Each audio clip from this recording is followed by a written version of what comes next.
payoff amounts on all 13 of those items. They're paying it all off, no contract, and my bill's gonna go from $525 to 307.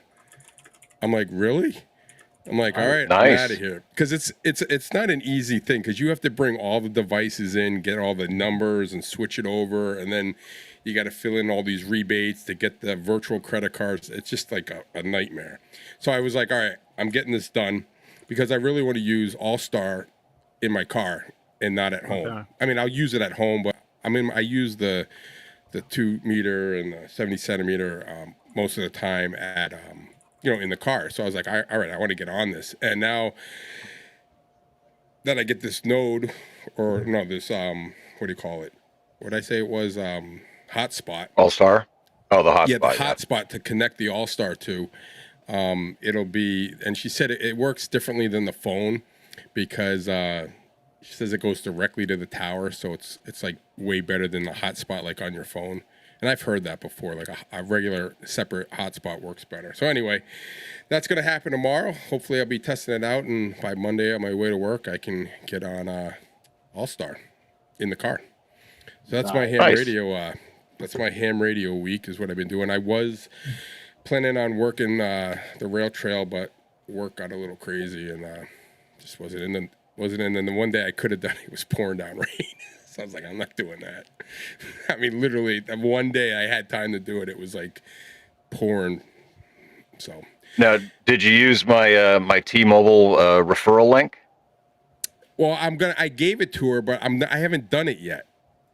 Oh, okay. Right. So I have your link, and I said, well, I'm going to come back tomorrow, which was Friday.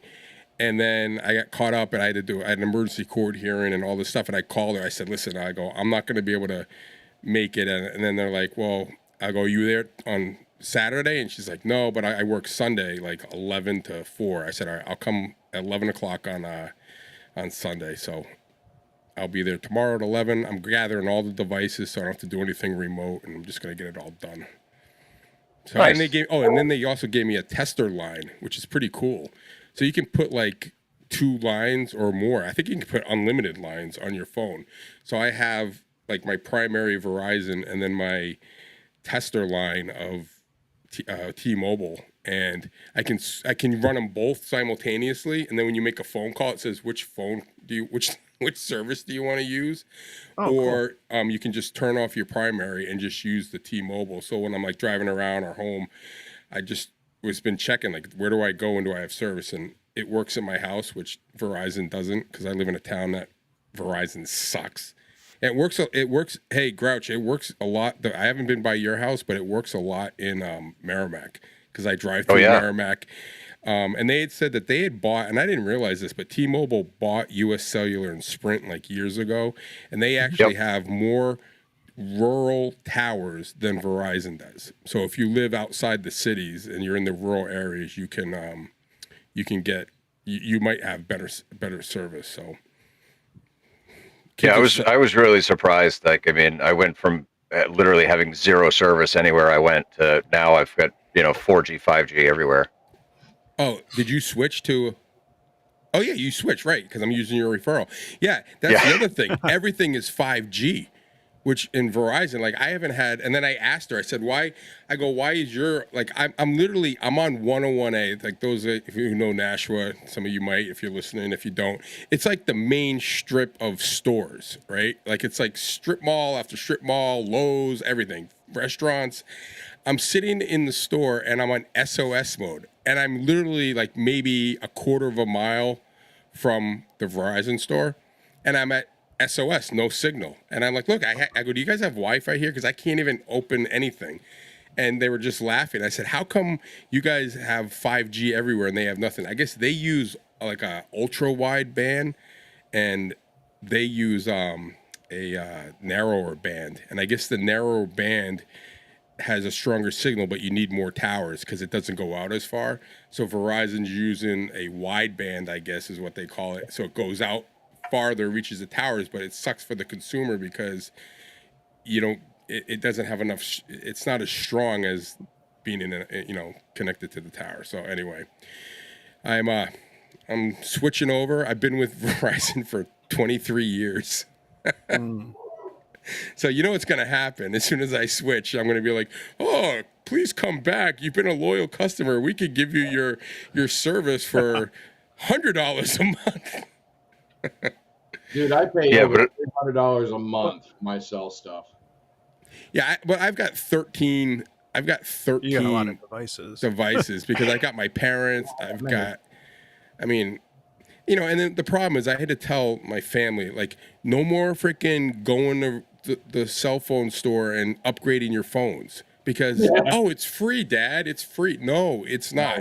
Because you might have say you have a $2,000 phone, you get halfway done, you've paid $1,000, they go buy another phone, they put another. That's why I'm like, you owe like $600 on your phone. Oh, I'm due for an upgrade. Yeah, I don't care what you're due for. You still owe $600 on that phone. But you're saving like $100 to $200 a month, right? Yeah. I mean, in like 6 months, you'll finally be able to get an ICOM. And like, I mean, they're on sale now at Gigaparts for like $900. Hey, they're trying to get rid of these things. Like, get them out the door before Christmas. Before the new one drops. I broke my rule and I bought my first Baofeng. Have you seen that mini one? It's like I have the GMRS one. I got to do a review on. I got to play with it. They have this, like, I don't know, 5R mini. It's wicked small, and everyone in the club has them. And Ryan bought one. And when I went to breakfast on Wednesday, I had to go out to the Seacoast. So I always plan anytime I can go north of Nashua. I always do my trips on Wednesday so I can hit breakfast and still be at work. Yeah, Bob, you want my cell account? You want to go on my you want to go on my account? We'll just add 14. Anyway, yeah, so I went what was I talking about? Jesus Christ. Just lost it. Breakfast. You took a Oh, the Baofeng thing, yeah. So everyone's got these Baofengs, and I see them, and they're wicked tiny, right? And they are. I'm like, oh, look at these things, and then Ryan had one. Now Ryan, he doesn't buy crap. Like, he buys like professional grade towers when most people just buy, you know, home towers. He puts like a full, you know, if you've seen his tower, it is like enormous, and it's like radio professional grade. So he's at this Baofeng. I'm like, you got one? He goes, oh yeah. He goes, I'm just using it to monitor my repeater. He goes, but he goes, I kind of like it. It's pretty good because you can program it from an app on your phone through Bluetooth. Yep. I was like, so of course Ralph, who is the Baofeng / Quansheng king, says, oh, you got to go on. He goes, you can get them on Amazon for like $35. I'm like, I ain't paying $35 for a Baofeng. And he goes, oh, but if you can wait, you can go on, was it Temu? Or is that what it is? Temu or Banggood or one of those Chinese things. So I Temu, go on, Banggood, so Alibaba. I go on there and I find one that's like, now it's got a see-through front face, like it's clear. I'm like, oh, that looks pretty cool. Yeah, I found one for $19, free shipping. I was like, well, for $20, I mean, shit, I might as well. I mean, even if it sucks. He's got the prison wallet edition. Yeah. Yeah. So I'm gonna have. I'm like, I can't believe I bought my first Baofeng. But congrats. Well, you know what I'm gonna do is I'm gonna use it because when I drive the state car, I'm gonna use how am I gonna do that? I think I'm gonna use that as the radio in the state car. With the All-Star node? Yeah, with the All-Star node. That way, you know, it'll be easy to move in and out. And I don't want to bring my, you know, my good Yaesu radio. Yaesu, you know, the 3D that they don't make anymore that kicks ass. That sounds great. Hey, Paul. Yeah. How does it go? $20 is $20. Yeah. $20 is $20. We'll put it this way. I spent more than $20 at that breakfast that day. So I was like, well, it's cheaper than breakfast. But so, all right. So speaking of $20 is $20 and All-Star, Mike had a stream the other night where he had Freddie Mac on. I did. Nice. I did. And that was because we were too lazy to make a real video. Like, Freddie, and I told the story the other night. So if everyone's heard it, you know, I apologize. But yeah, so we didn't have anything for Thursday night. And I know we've been doing Thursday night ham radio for over a year, and we've been doing Tuesday night for over 2, and it just I hate having I'm one for streaks. I like streaks, right? That momentum, you want to keep going, keep going, keep going. And so when I was watching Clubhouse Tuesday and Freddie hopped on, I got the idea, and I had been drinking, but I was like, if we don't have a video, and I messaged him like, hey, if no one else has a video, we're not going to have one. What do you say we just go live? Let's just go live at 7:30 and let's just fill the gap. We'll have something out there. We'll talk All-Star. I got a ton of beginner noob questions that actually might be a benefit to, people and stuff. And I got, a comment or two already and stuff. And it was helpful for me. So we had fun. It was good. And kept the streak alive. Have you used that Parrot channel where it tells you your signal I'm still report? waiting for my number. Oh, all right. I am still waiting for the number, unless I got to go back in and look for it. It's not 867-530. You like that? Freddie was dying after. I was like, I got the idea like in the beginning of the stream. I'm like, this is how I'm going to end it. And stuff. So yeah, I figured it was fun. So the Parrot, have you used the Parrot node, Paul? Yeah, 55553.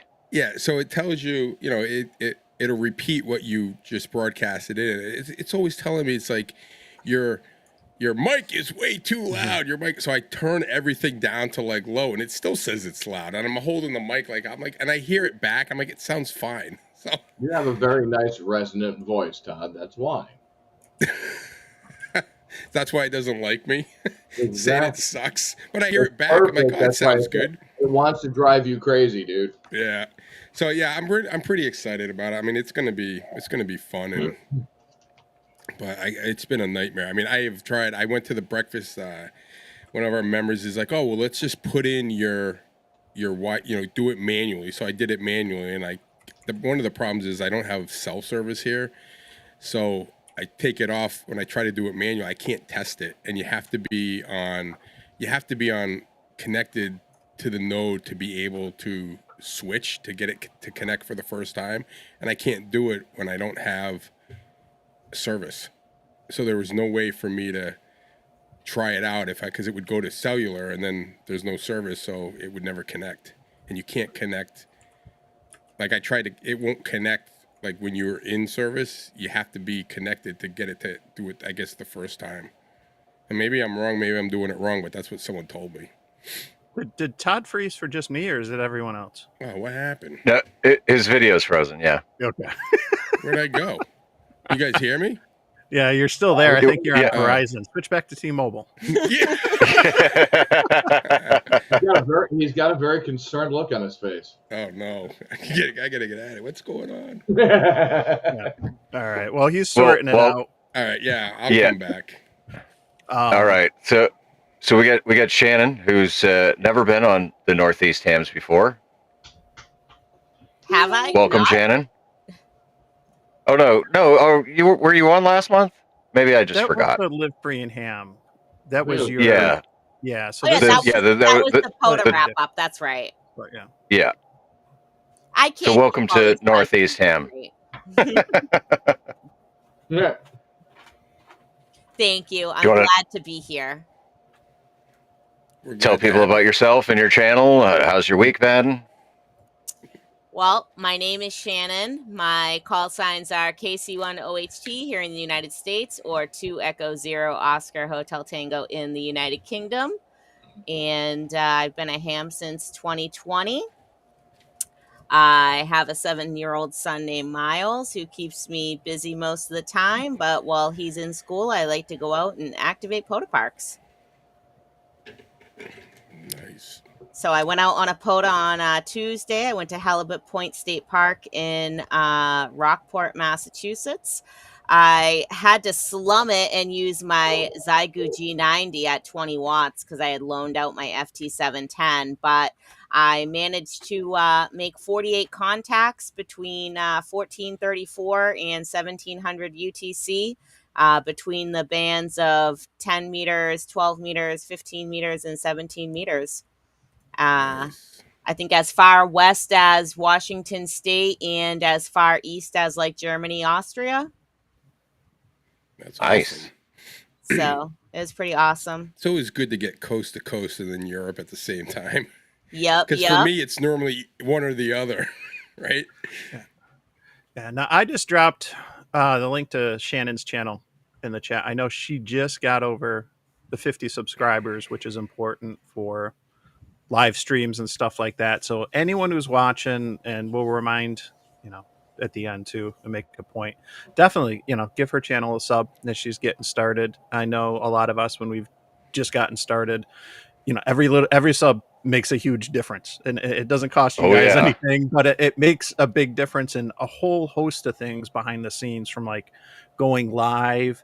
I know Paul's familiar with this, like doing redirects, like from one video to another video, like all kinds of things are built in. And I'm not even getting to the monetization stuff yet. Just like some of the behind the scenes stuff that you might want to do. It's important to get those subscribers. So definitely give her channel a sub. So. Thank you, Yep. everyone who subscribes. I greatly appreciate it. I cannot guarantee that I'm going to have, the most polished, planned out videos. Mostly I just like to film, little clips of POTA activation so I can show friends and family members, because Discord doesn't really let you upload large videos. But, who knows what the future may bring. Well, I saw you work the radio at the 24-hour POTA, and I was very impressed. She's a machine. She got on that, and we had shitty conditions, and she was going to town. I'm like, look at her go. Well, wait till you see the video of Paul and I doing a POTA activation on Thursday, where I may or may not have been bossing him around a little bit. Tell this person to stand by. Call this person next. Nice. That's awesome. Yeah, it's all good. That's that's the POTA teamwork, right? I heard this, and so like if one person hears a prefix or a suffix clearer than the other person did, then you just communicate and then call that person. It's no big deal.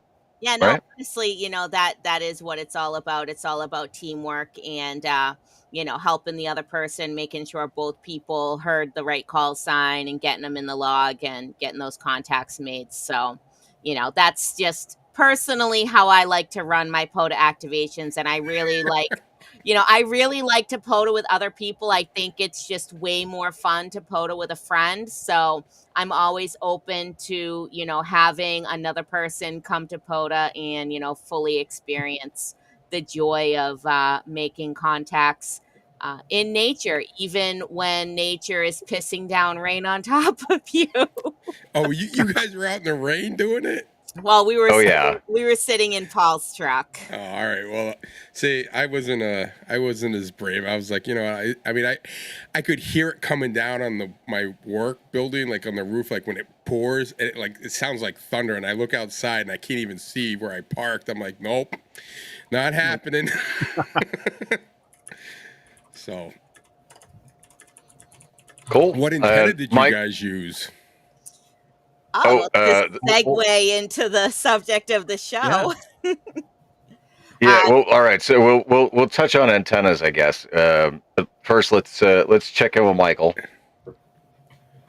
I'm here. I'm just listening.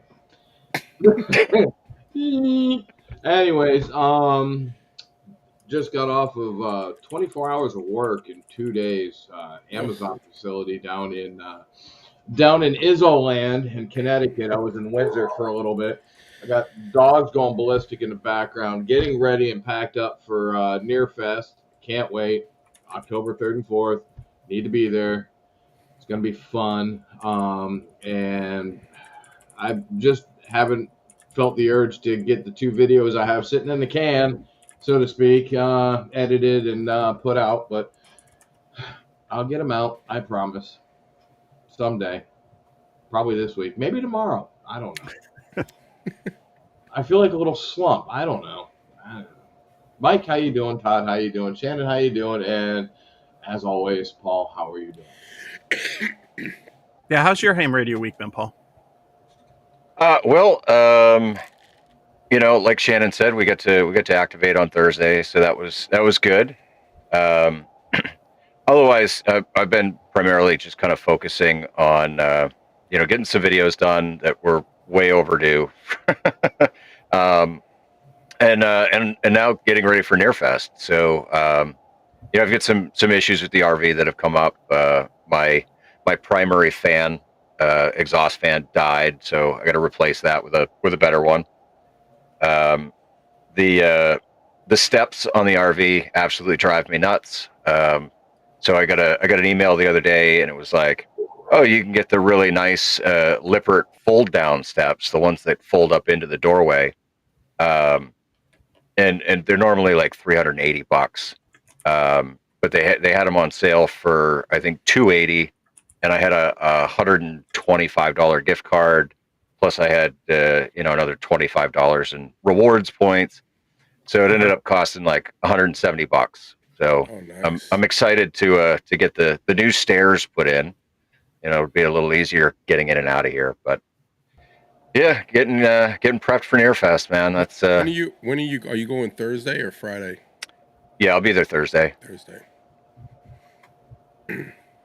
Yep, I got my camping ticket, my entry ticket, and I already stuck it in the visor of the truck so that I wouldn't fucking lose it this year. Because last year last year I threw it in the drawer in the RV, and it just kind of got lost in all the paperwork that's in the drawer. And so then I'm heading to Nearfest, and I pulled over on the side of 13 because I was a couple hours early. I think you can't check in till 3. And yeah, dude, I was pulling the RV apart on the side of the road trying to find those damn tickets. Yeah, I'm paying at the door because I was too stupid enough to for one time. Yeah, I'm gonna be paying at the door. I'm gonna say, hey, give me my stuff. Here's the cash. Let's go. Yeah, how much is it at the door? When you pull in, Yeah, I they'll know. How take the much money is it? there. What's the difference? Nothing. Oh, just convenience. Yeah, pretty much. Yeah, I mean, I know that they want you to buy your ticket ahead of time, but Yeah.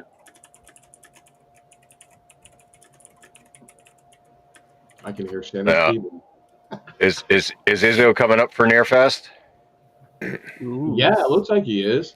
I think he said he was trying to eke out of us on the Discord whether he should come up on Thursday and stay over, or come up on Friday and stay over. So Oh, definitely better to come up Friday and stay over for sure. Yeah, Friday's better. if he Friday's the main event. So yeah, he should definitely bring a tent and a cot.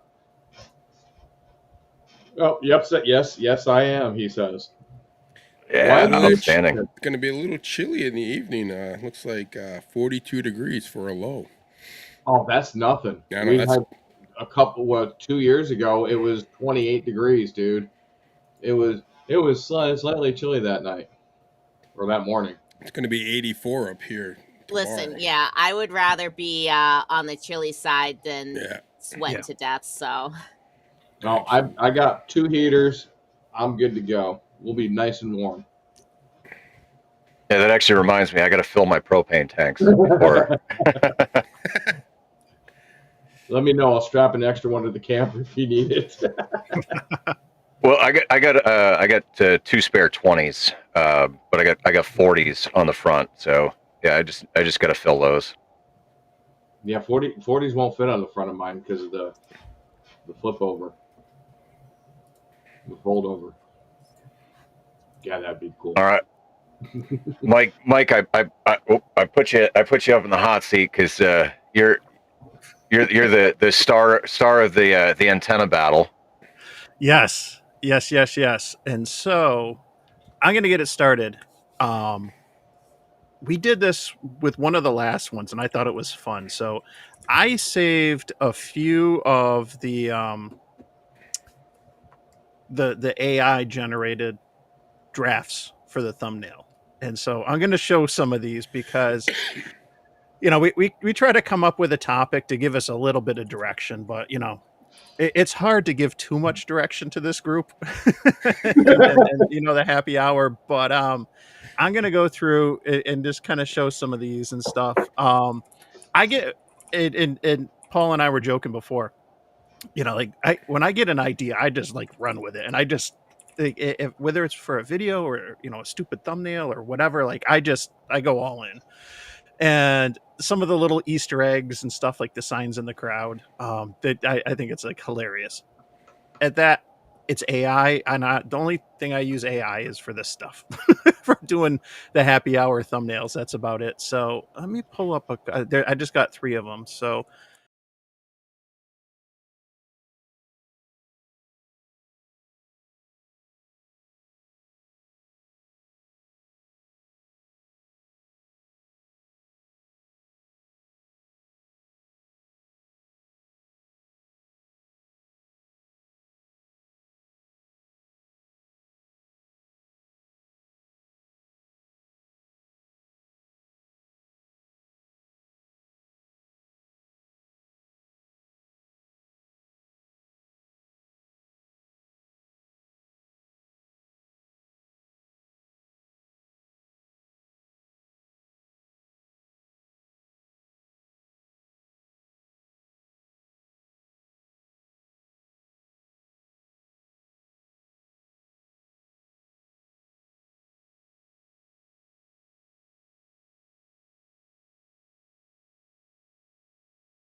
oh, okay. It's probably not picking up our audio. So now no. that should be better.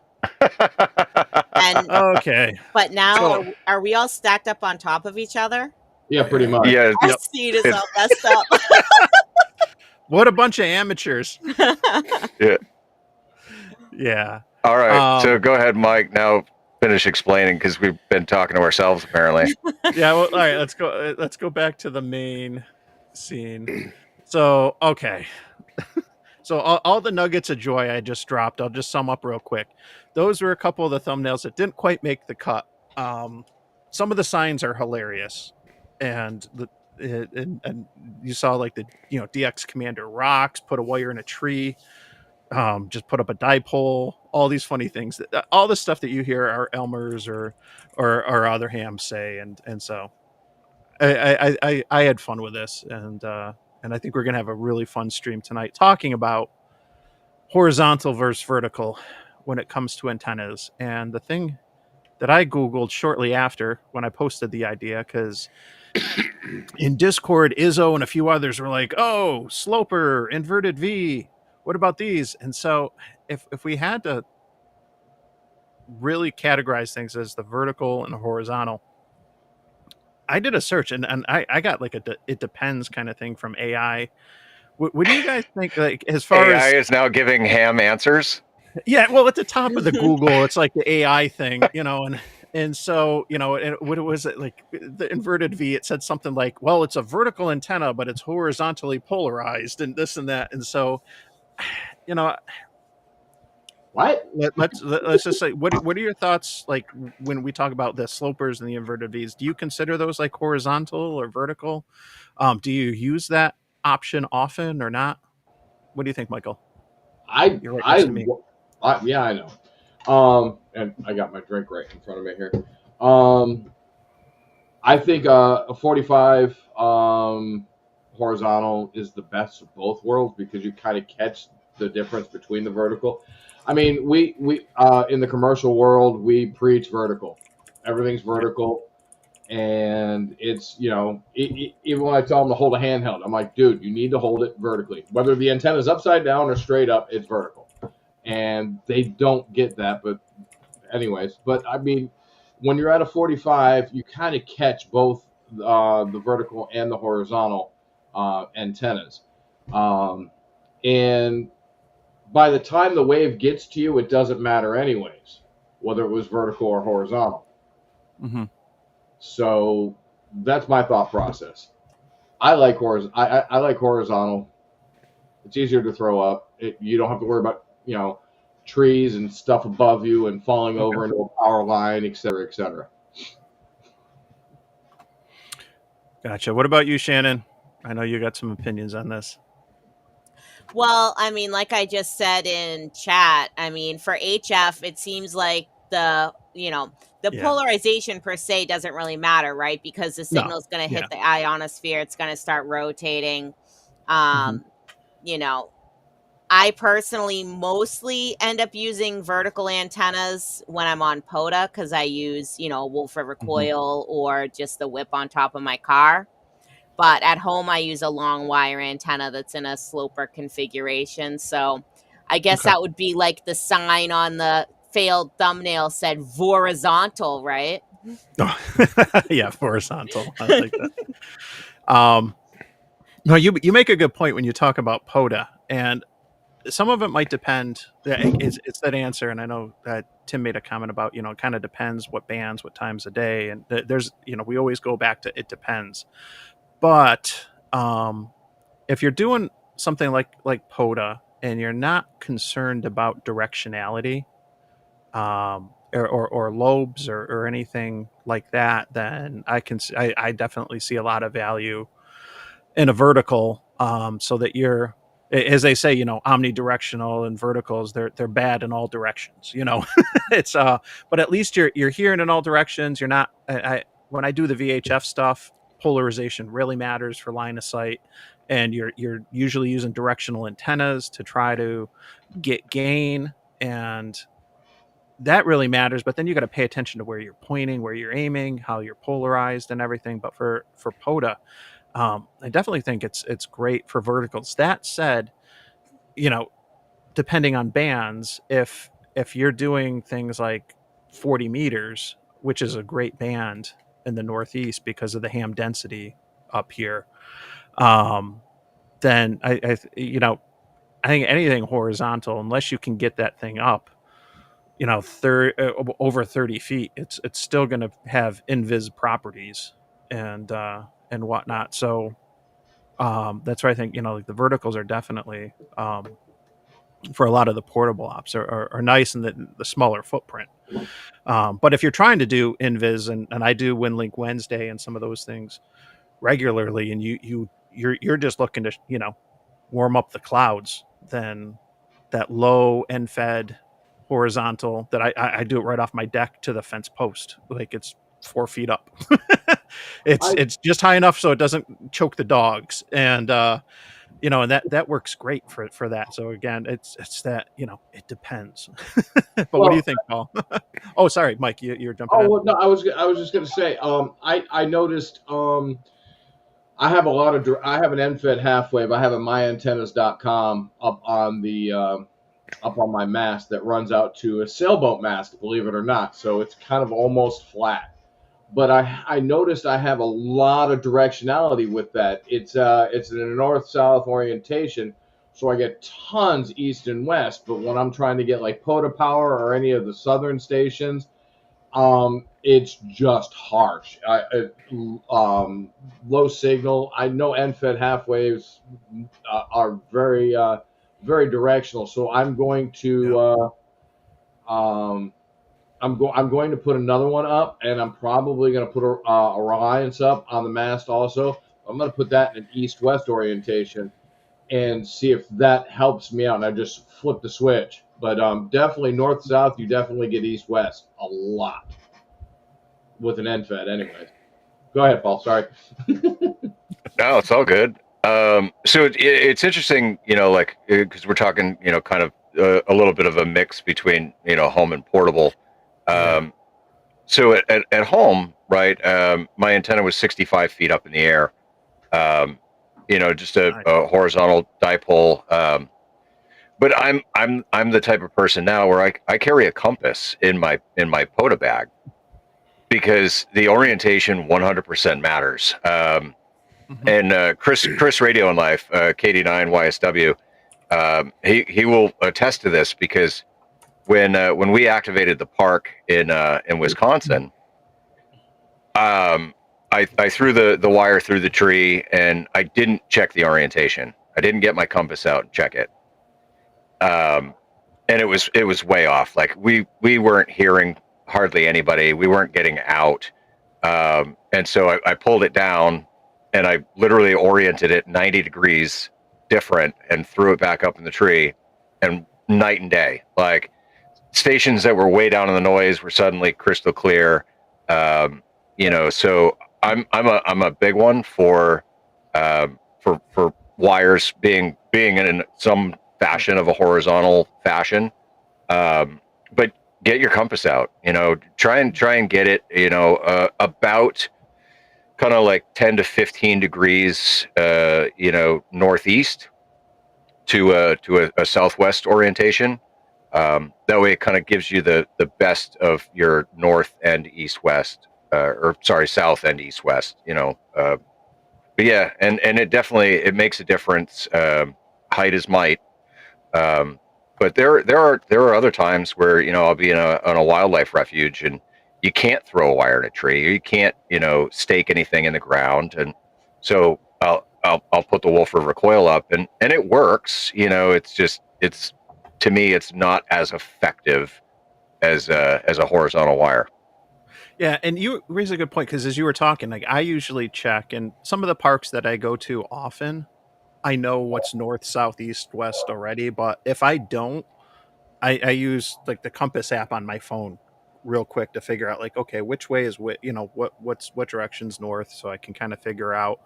Because I've noticed, with NFED slopers and some stuff like that, you definitely get some directionality, but you don't always have that luxury. Sometimes when you were just talking about some of the wildlife areas, when Paul, when you and I activated in the Pittstown State Forest, we kind of just parked the car and I just looked up and there was, like where a tree, like to keep the antenna from going into the road. And like there wasn't a whole lot of options, to put up, and we put up a full 40 meter NFED, and I don't even know, I didn't pay attention to what direction it sloped. Like sometimes where your hand is kind of forced because of where you're located or where the tree is or whatever. It's like, well, it's going to run this way. It is what it is. We had no issues. I know we got out there fine with it, but and QRP. But I was thinking, I was like, did I even pay attention to the direction? I'm like, I don't think so. I think I just I'm like, okay, that tree will do. And I just walked there with the throwaway, and it was like, okay, boom, let's get it up first throw and let's go. but it was a great throw. Yeah.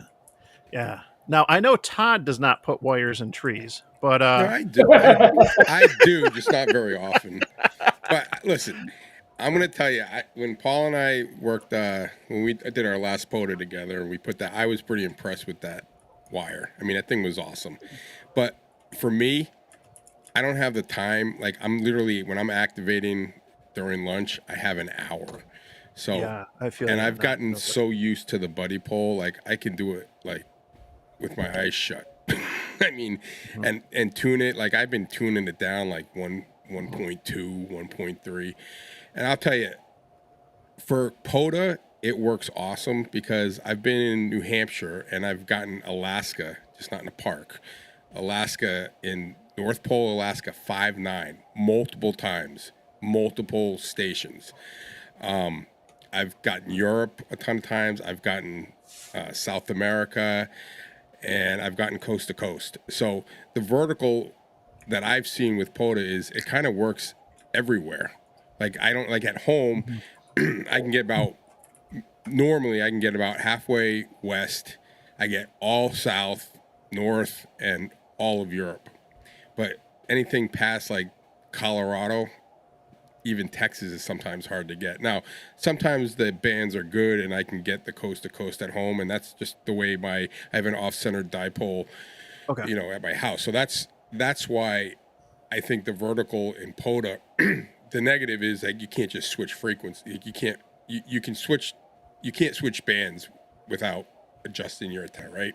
Where the wire, you can just kind of go from 10 meters, 20 meters, 40 meters. With the buddy pole, I gotta mess around with it. But I've had great luck with it, and I've taken it everywhere. I mean, when I go on those trips, I just throw it in the backpack and set it up. And I've been at parks where they like you can't throw wires in the trees, and thank God I had it because what would I do? But I always bring the wire with me, and if I have more time, I'll throw it up in the tree because I like using it. I was going to say one thing with there's a couple of verticals that I've done that I would say are definitely multi-banded.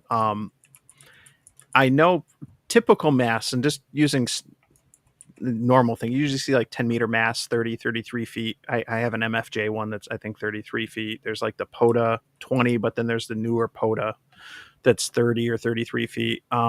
You can, with that, you can pretty much get a 20-meter end-fed half-wave element vertical, which is nice because then you're getting you got a half-wave dipole vertical. So you're getting the benefits of the takeoff angle, but the gain that you're getting and the efficiency with it being a half wave.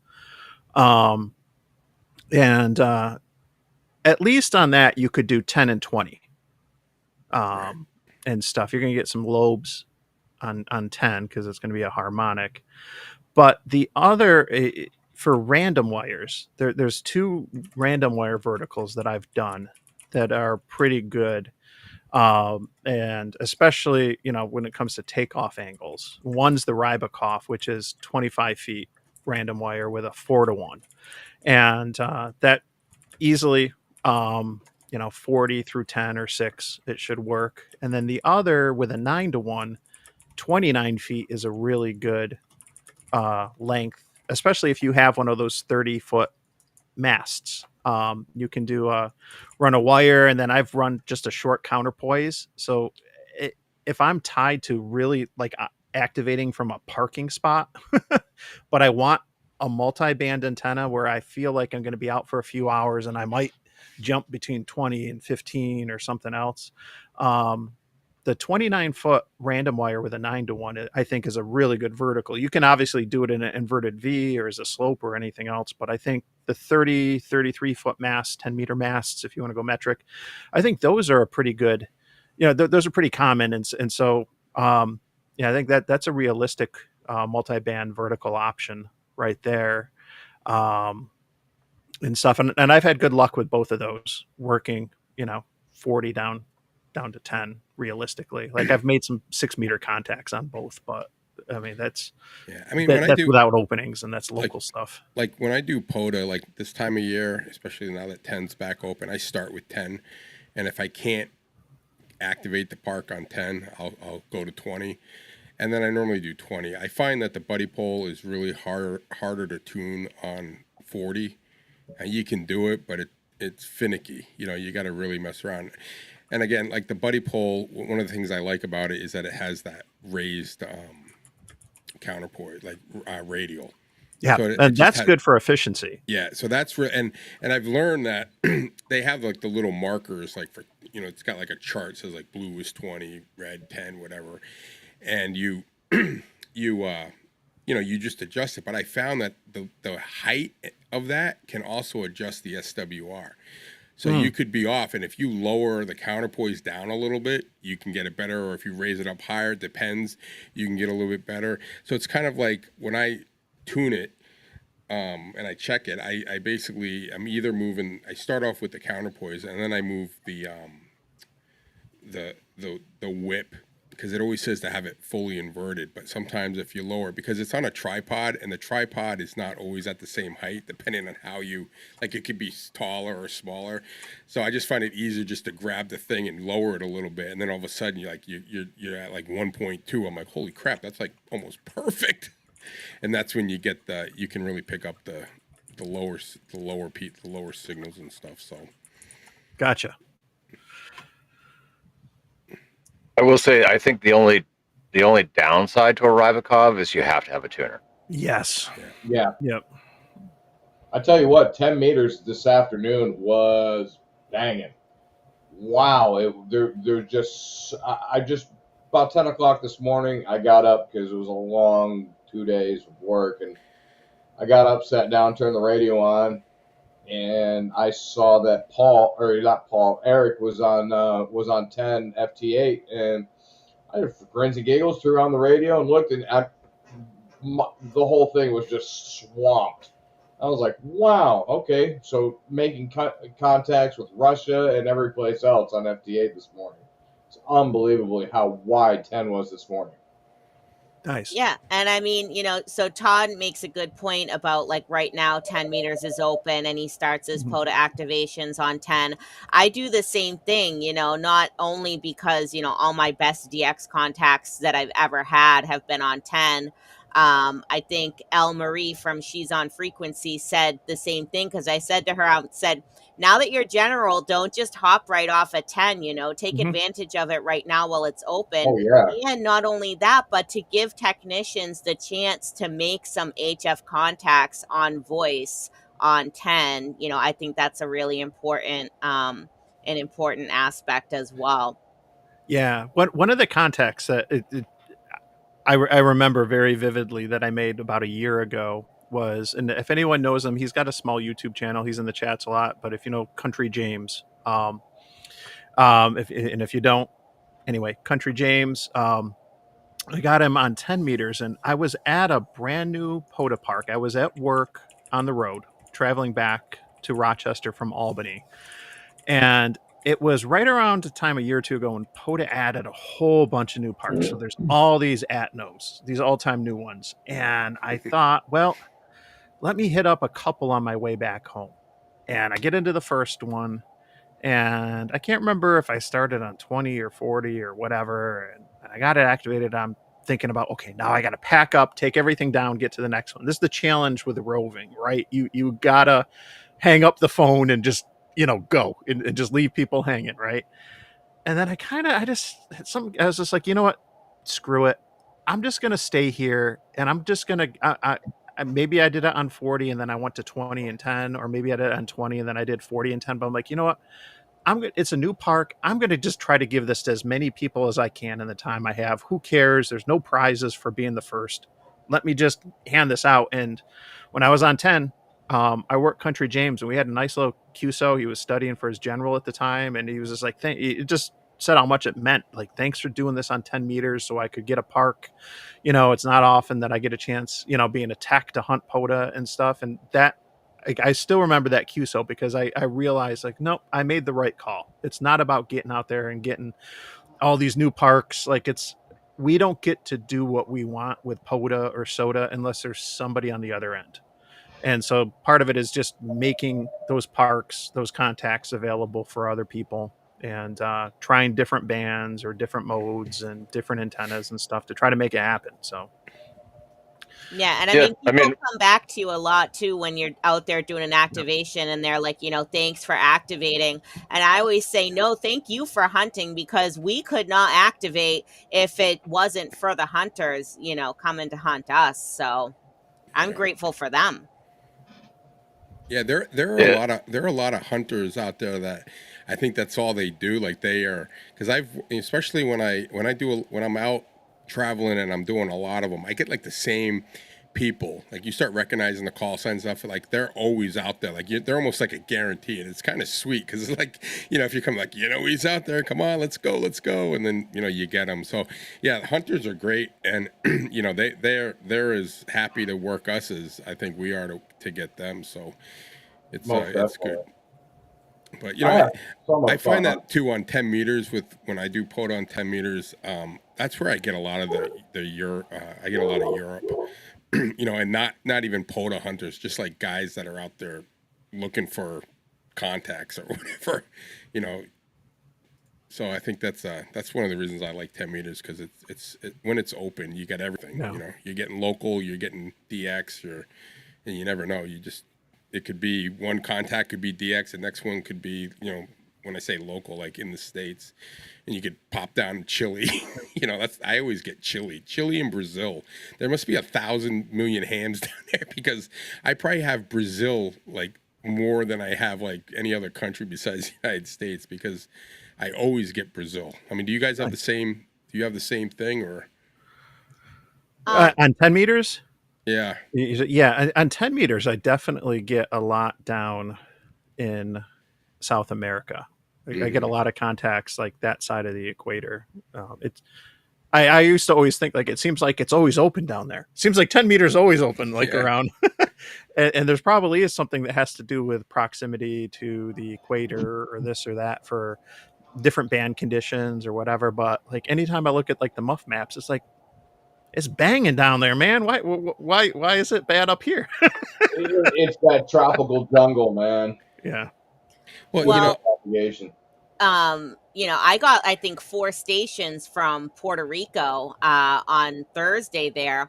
And Todd, actually, you mentioned getting local stations. You want to talk about local? I think we got 4 people from inside New Hampshire from, Robert Frost Farm on 10 meters. Right. Which was funny, so we're getting inside New Hampshire on 10 meters as well as we're getting, Finland on 10 meters. It was crazy. Like your next contact, you're like, you're talking local, like you could be on the, you could probably even be on like, on a repeater versus now you're like all the way over, like you said, Finland. But yeah, it's pretty cool. I mean, I've also done 10 meters, when I'm home, when I'm messing around and I'll turn on the radio and I'll look at the waterfall and there'll be like nothing, right? It's just like flat. And I'll just start calling out.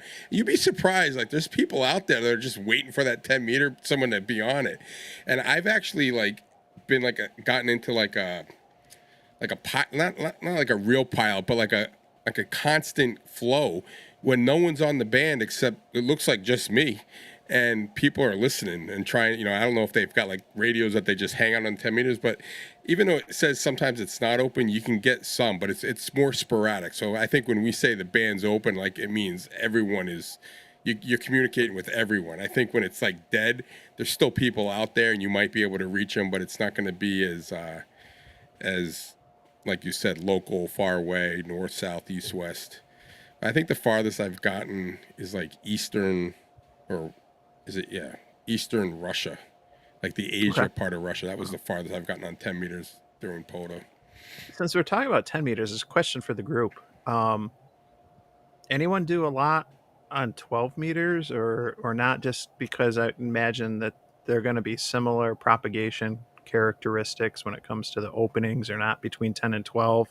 I know it's a work band. There's not a lot of band space and it's not a harmonic that you get naturally like you do with 10, 15, 20, 40 and stuff. So just curious. Just curious what everyone. Shaq's falling apart. Yeah. The live stream. All right, talk amongst yourselves. 12 meters, go.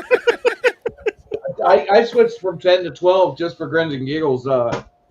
When 10 meters started dying out, when I milked it enough with FT8, I switched over to 12, and literally there was activity, but it wasn't high. I don't know why people avoid 12. I mean, it's not very far from 10 propagation wise, but really, I mean, there should definitely be more people on 12, definitely. Yeah, when I was in California. I think it was in March, and Eric got like 100 contacts at the rail trail, and I sat at a freaking beach for like almost 3 hours and got like 12 contacts. But I worked one guy, and I think what the hell was he in? Like, I think he was in Oregon or something. For some reason, we were just connected. Like, it was like he was the only guy I could get 5'9". And I said, hey, you want to just go through the you want to just go through all the bands and see how many we can get? And we got like 10, 12, 15, 20, and the only one I can't do 80, and I didn't get him on 40, but 20 down. I mean, I was like, wow, that's pretty awesome. But he was like literally the only guy that I could reach. And here I am on the beach, and I text Eric because I see he comes up on the thing, and he's working the rail trail, and he's like, dude, he goes, the bands are awesome. I got like over 100. I'm like, shit. I'm like, what is there? Like the solar for just like nailed the West Coast, because there's it's just noise, and none of the bands worked. But like I said, when I do POTUS, sometimes like if I get like a guy like that who is just good and he's just looking to make contacts, I'm like, all right, let's screw around and work each band and see how many we can get. Exactly. Just bounce around. I like so usually if 10's open, then you know that 12, 15, and 17 are usually going to be fairly good too. And so I like to just progress through them. So I'll start on 10, then I'll go to 12. If I don't get a lot, or I get all that I can get, then move to 15. I feel like I think especially 12 and 15 are really popular in at least Western Europe. And so I get a lot of really great DX on those bands into Western Europe. Question for you, Paul. When you move up and down the bands like that, antenna wise, are you generally using like a 40 meter end fed, and then you're just tuning up on 12 and 17? And not tuning at all. Okay, it's close enough. Yeah. So like, I mean, Thursday when Shannon and I were out, we started on 10. Yeah. Then we went to 12, and now no tuner. It's just direct to the 891. I think the SWR was just under 2-1 on 12. And then when we went to 15, it was just barely over 1.5. So yeah, I mean, it just works, and I love that I can change bands and not have to fuss with the antenna. That's one of the things I was thinking about while we were talking. And I know like Shannon seemed to have some feelings at the camp out about random wires versus resonant antennas, and, a nice thing about about some of the end feds is you can work multiple bands without the need for a tuner. So I use the 705 probably more than any other radio, and I have the tuner for it, but I don't carry it with me unless I need it. And, it's nice to be able to, especially in the winters, not have to get out of the car to adjust a whip. I use a 17-foot whip probably more than any other antenna. And I know how many sections by heart to pull out or to collapse, to jump bands. So it's not that difficult, but it's just, it takes a minute or two, and you got to get out of the car. And if it's snowing and it's cold, it's like, or whatever, it's just, you don't want to fuss with it. But to be able to quickly jump on a end fed, and I just say that's kind of like one of the pros for the horizontal antennas is with the horizontal antennas, you can easily have a resonant multi-band antenna that you can deploy, whether it's an inverted V, a sloper, flat top, however, and whether you're QRP or not, no tuner required to hop between multiple bands. So that's a nice pro. You don't get that easily from verticals without having to introduce 4-1s, 9-1s, and a tuner. So I'm going to throw a shout out to Reliance Antennas, who makes some of the best end-fed half-wave antennas out there. The best, the quietest, the smoothest, and less tunable needs. Reliance Antennas. I know. So Where's I Matt? would Where's just Matt like tonight? to He should be here. state that yes, so the antenna that Paul and I were using was a Reliance antenna. And I have to say that I looked at them online and I may actually be slightly tempted to get one. But the only bad thing about wire antennas, okay, is that that means now you either need a tree to throw the wire into. No, And I have tried to throw wires in trees. It is not pretty when I do that, okay? Or you need like a drive over mast holder and you need a mast. You need some way to get that wire up in the air, right? So now you're trying to bungee cord to the figure picnic that out. table. Bungee So cord to the picnic table. yes, I mean that's fine if you are going out and activating like outside your car or if you're somewhere that there is picnic tables, but I mean not every park has that. Or, maybe the weather is bad and you don't want to go sit outside and do that. Um what else was I going to say? So, that's why I do, I use the 17-foot whip on top of my car quite frequently. That was one of my only antennas. But another antenna that I really like to use is these Hustler resonator coils. And I have this like triple mast mount that works with those antennas. It has a 3/8 screw mount, so it screws right into the triple mag mount. And I have literally every coil that Hustler makes. So I have like a 75-meter coil all the way down to, I think, a 6-meter coil. Usually what I do on POTA is I'll put the 10, the 15, and the 20 on the mast. And my G90 would actually tune 12 and 17 in that configuration. Now, people have told me that those antennas are like so inefficient that it's like my 20-watt G90 is probably putting out like 5 watts ERP on those antennas. But hey, I made tons and tons of contacts. I mean, as long as the other person can hear you, it doesn't matter how much power you're putting out. And as long as you can hear that other person, a contact is a contact, right?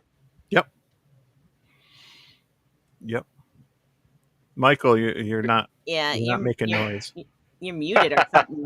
You understood that word though, didn't you? Yeah. So Shannon, in the comments, somebody said, or who is it? God, I just lost it. Activators run the wire 3 feet off the ground. If you have a tripod and you have a picnic table, you have a chair with you. You have a simple tripod. You can run that wire to the tripod. It doesn't. Granted, it doesn't have to be in a tree, but if you tie it off with a little length of some paracord to a tripod, make it tight. Sit down in your chair. Tie the fed end to your chair and rock. You don't need a tree. It's. I think it depends too on the bands. I've done I my quick and dirty setups in the backyard from the deck to the fence, the 4 feet high and rising. I've done it with 30, 40, and 60 meters, and it works great. But that's invis. It's I'm just trying to make regional contacts and stuff. But yeah, like I've done that so many times with the Reliance, 30, 40, and 60 meters, just 4 feet or so off the ground, and it works fine. For those, I've made contacts on 20 that way, but I got a feeling that like the takeoff angles and the loss with it being that low to the ground isn't ideal. But I've still made it work for 20 that way. Yeah, I mean, I've definitely I've run into situations where I didn't have a place to put a wire. But I got the POTA 20 mast, and so I'll gear tie that to my truck or to wherever I can gear tie it, and just run the wire up that way in an inverted V or a sloper, and it works. I mean, it's always going to be some type of compromise. So compromise with antennas? What are you talking about? I did see Bob wanted to know the difference from being in New Hampshire to being in Illinois.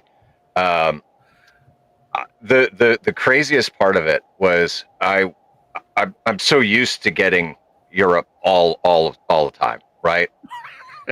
Being in the middle of the country, that just doesn't happen.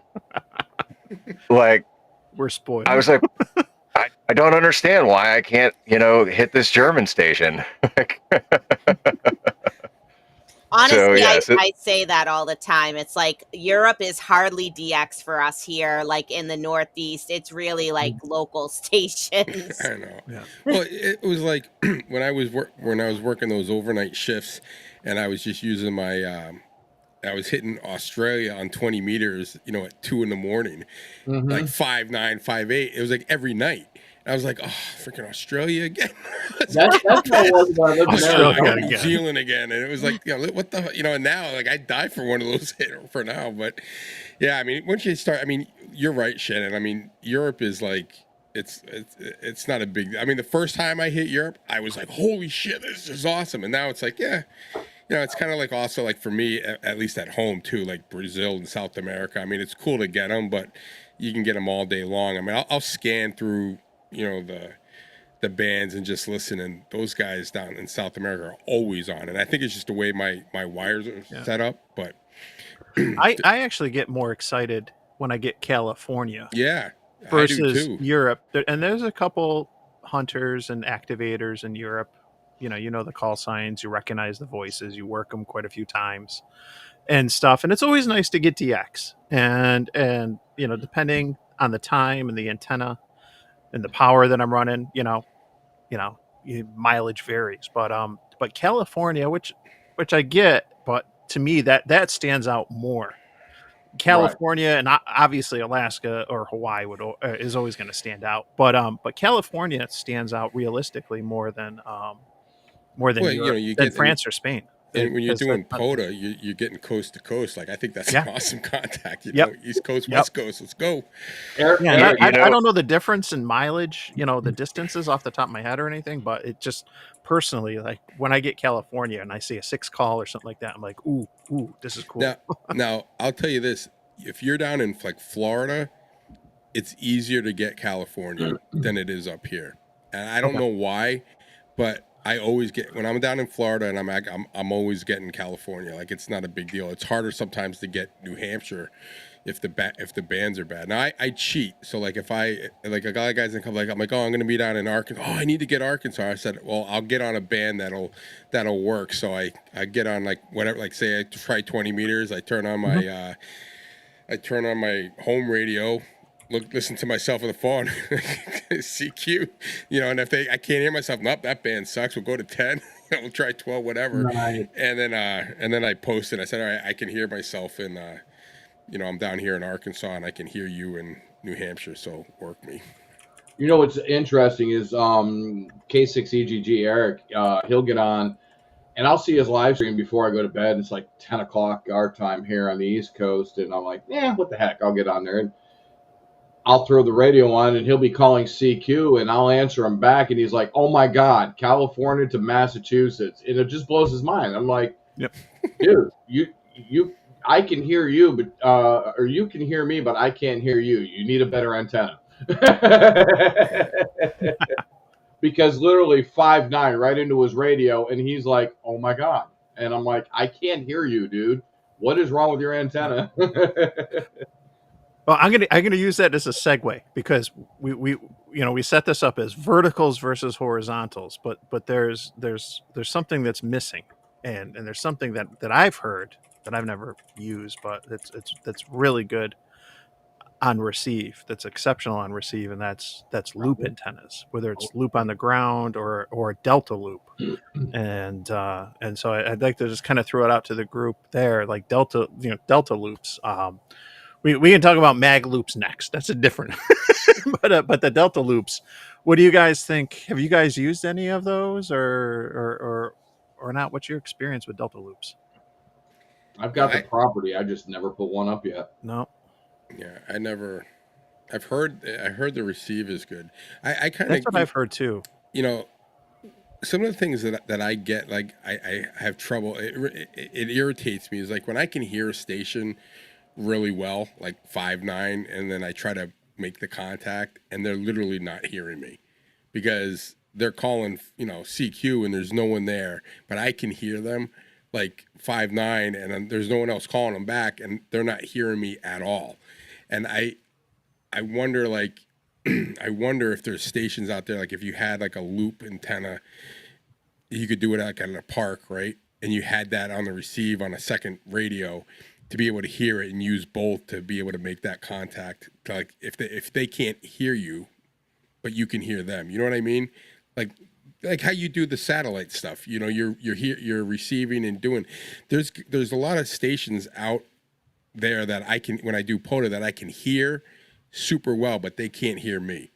So imagine you had that on your radio and you had that a better receive antenna or a radio that was a better receive, especially on POTA, because I'm sure there's people that are calling me that can hear me, but I can't hear them.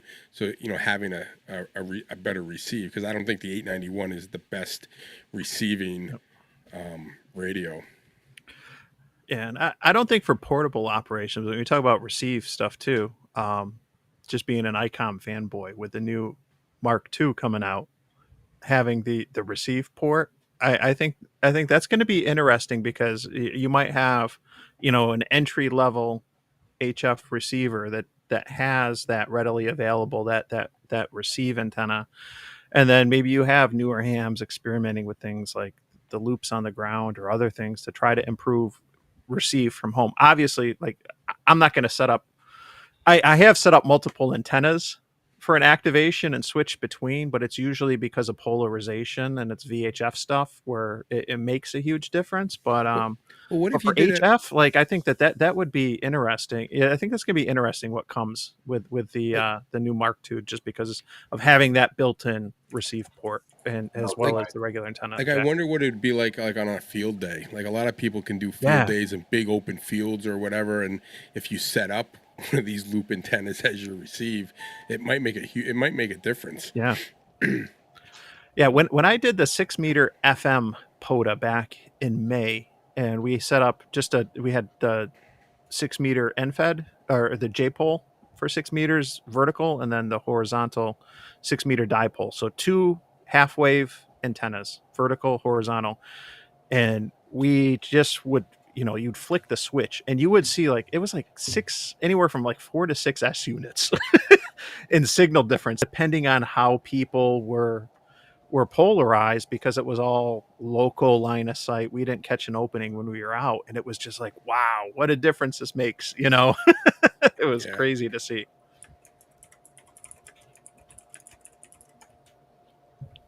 Yeah, I haven't tried a loop antenna myself, really, but what was it? A couple weeks ago, Cape Ann Amateur Radio Association, one of my in-person clubs, we are doing this event at Hammond Castle in Gloucester.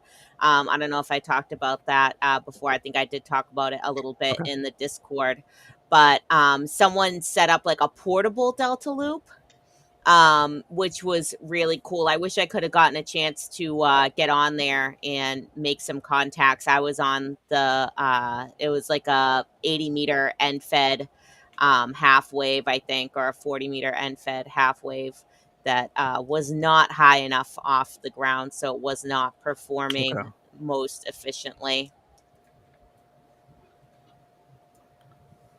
Yeah, I got 4-to-1s, both 4-to-1 Balun and Ununs, the LDG ones, and I think you got to use the Balun, the balanced one for a Delta loop. I got to give it a shot sometime. It's been on the to-do list.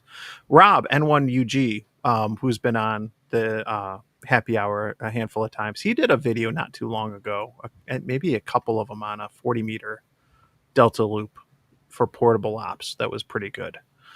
I can see the challenge in setting something like that up, though. So it's going to have to be a POTA or an activation where I'm going to be out for a while. Like, and it's not something, it's like a buddy hex. You're not going to set it up if you're going to play radio for like 60 minutes or less, because you're going to spend more time doing setup and takedown than you're going to do operating. But yeah.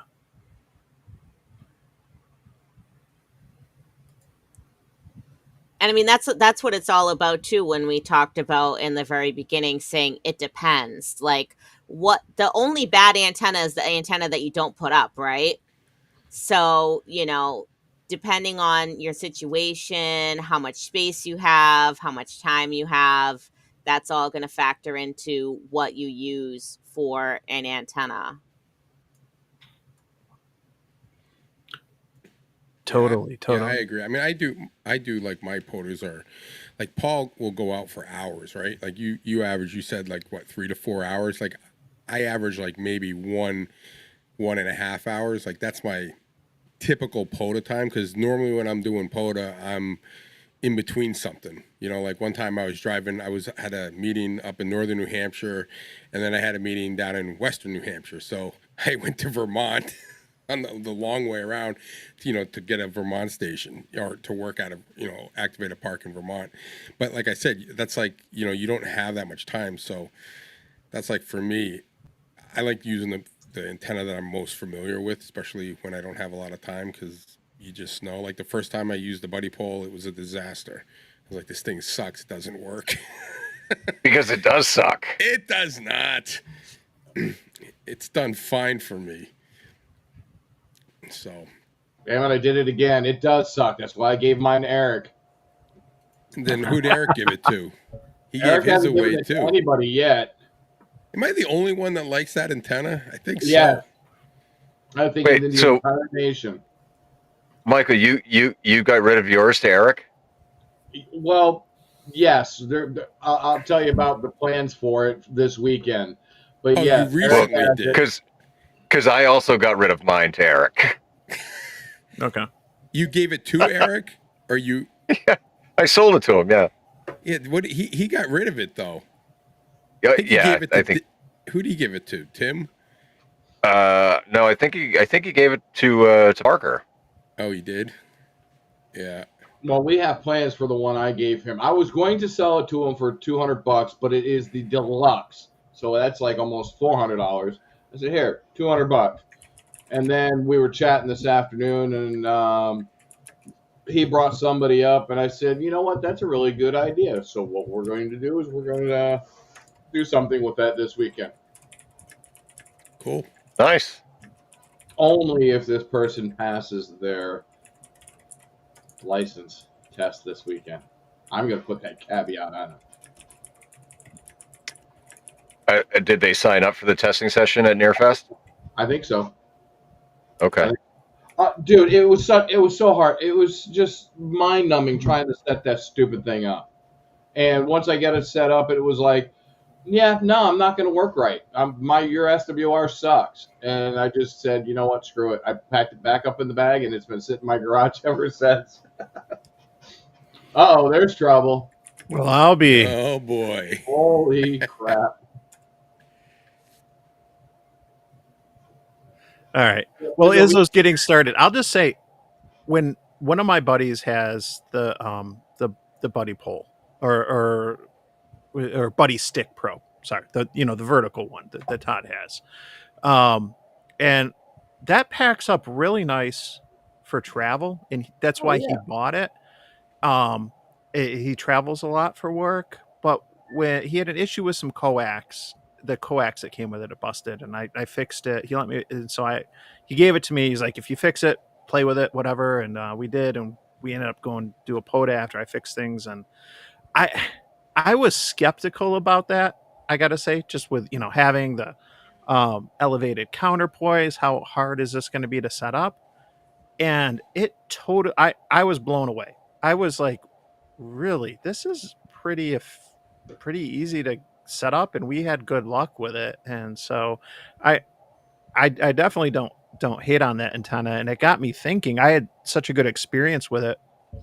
I took one of the extra 17-foot whips I had and set it up on my deck in one of the corners and made and marked off a counterpoise, an elevated one that I could just run out, and depending if I was on 20 or 10 or whatever, set up the equivalent of, a budget Buddy Stick Pro, from the deck last summer. And that worked out good. That was fun.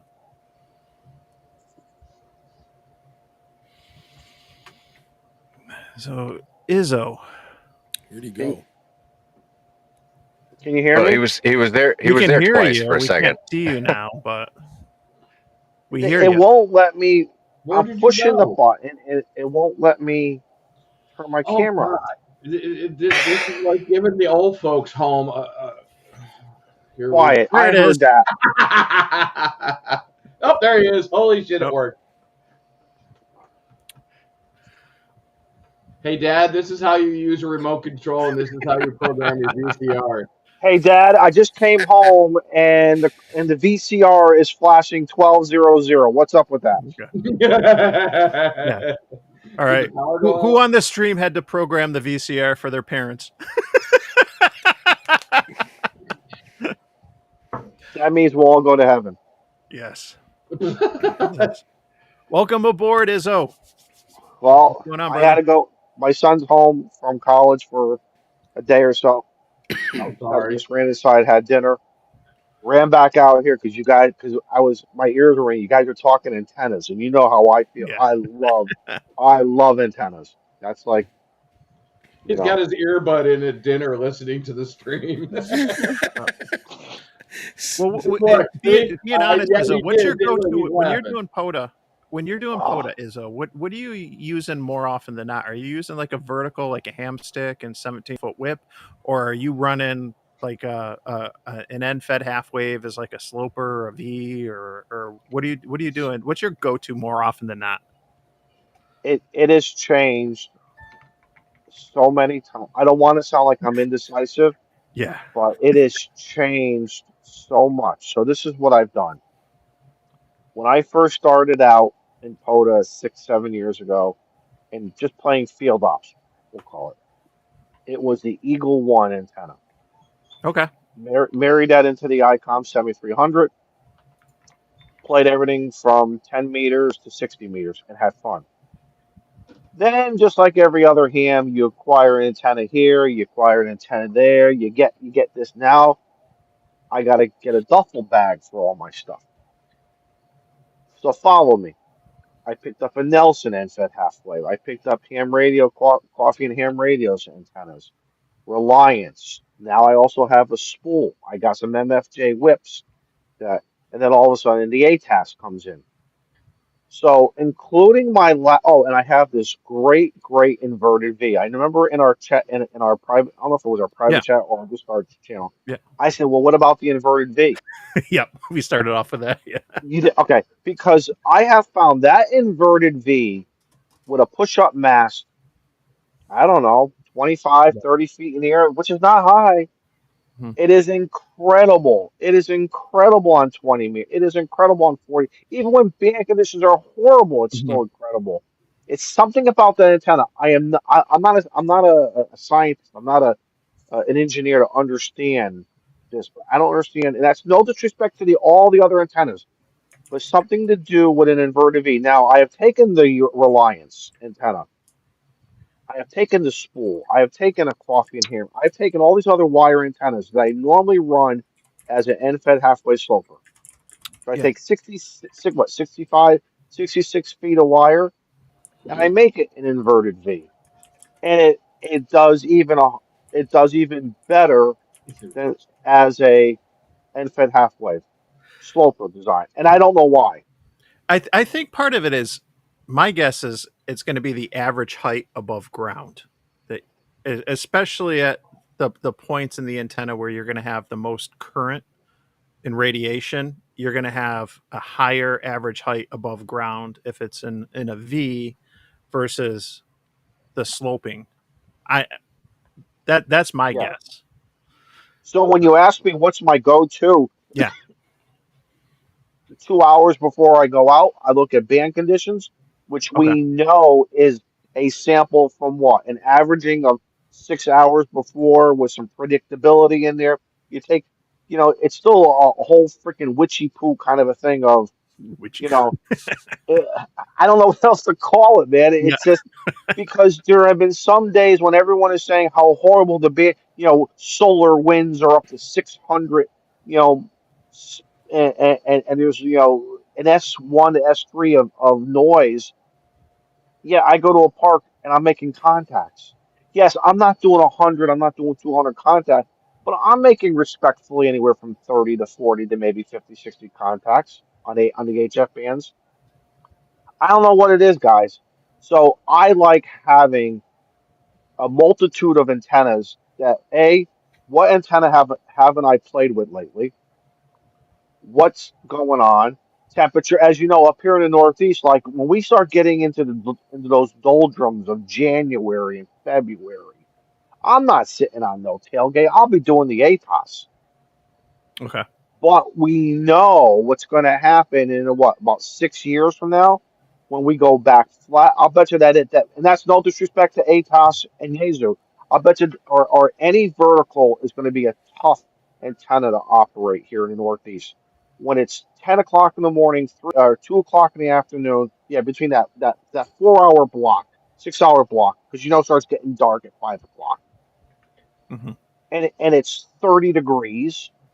You're not going to want to be on a tailgate. Listen, as much layers as I put on, my thermals and all my winter weather gear, I'm still not going to want to be sitting outside following CQ powder.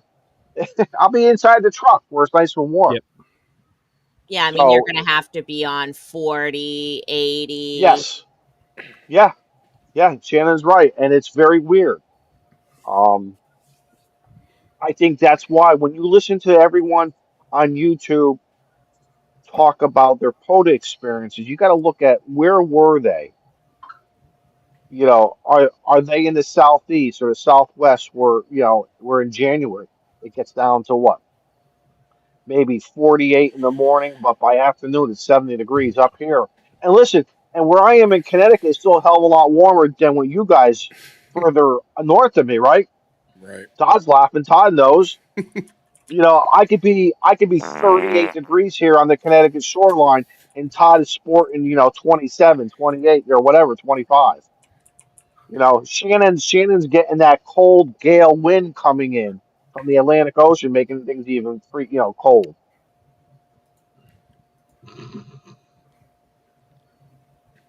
What did I say? What is going on? What No, what sound are you Grouch guys or making? someone made a fart noise. Their effects or whatever. It's a 12-year-old in a 51-year-old body. Yeah. And I Mike, think all of you us are even know too. 12-year-olds. Mike, you even know too because you got the Great Lakes, right? You're affected by the Great Lakes weather, right? Yeah, I mean, yeah, no, like I mean, if you're talking about like as far as propagation, then that's more of I was talking VHF, more No, about I'm talking more about about the the weather. environment in which you're going to But operate, oh, which is but going to then you're talking alter about your snow and choices stuff. for Yeah, what you want. yeah, yeah. I always joke that when I get into the winter, I'm like, okay, it's multi-band antenna season because I don't want to get out of the car. Yeah. I use a 17-foot whip twice this week, and it's one of my go-to antennas, right on the mag mount, quick and dirty. Whether I'm doing 17 or 20 or 40, because I got a coil. But when I get into the winter, if I'm going out and I feel like I might want to jump between bands, then I'll be putting up whether it's end feds. This is what got me interested and gravitated towards the off center fed dipoles because I'll put the drive on mast right over underneath the front tire, and I'll just have 30 feet or whatever of coax running right down the mast into the car, and then I got something whether it's I have an 80 meter off center fed that'll do 80 through 6, and I got a 40 meter one too, which I use more often because I'm limited where I can set up the 80 meter because it's so long. But then you put one of those up, and like I was saying before, with the average height above ground, you get that up in a nice like inverted V. Um, you can work all over, and you got a fantastic antenna with the off center feds. I don't think they get enough credit. And Now, don't tell that's my anybody. rant. Don't tell anybody. All right. What I'm thinking of buying next is some type of utility trailer, maybe 8 to 10 feet long, fully enclosed. I don't care if it doesn't have windows. I'm gonna pop 2 or 3 windows into it. Throw the Mr. Buddy heater in there. put a table in there. Start off really poor man way of doing it, and then as we get along, we'll build a desk that's permanently mounted in there.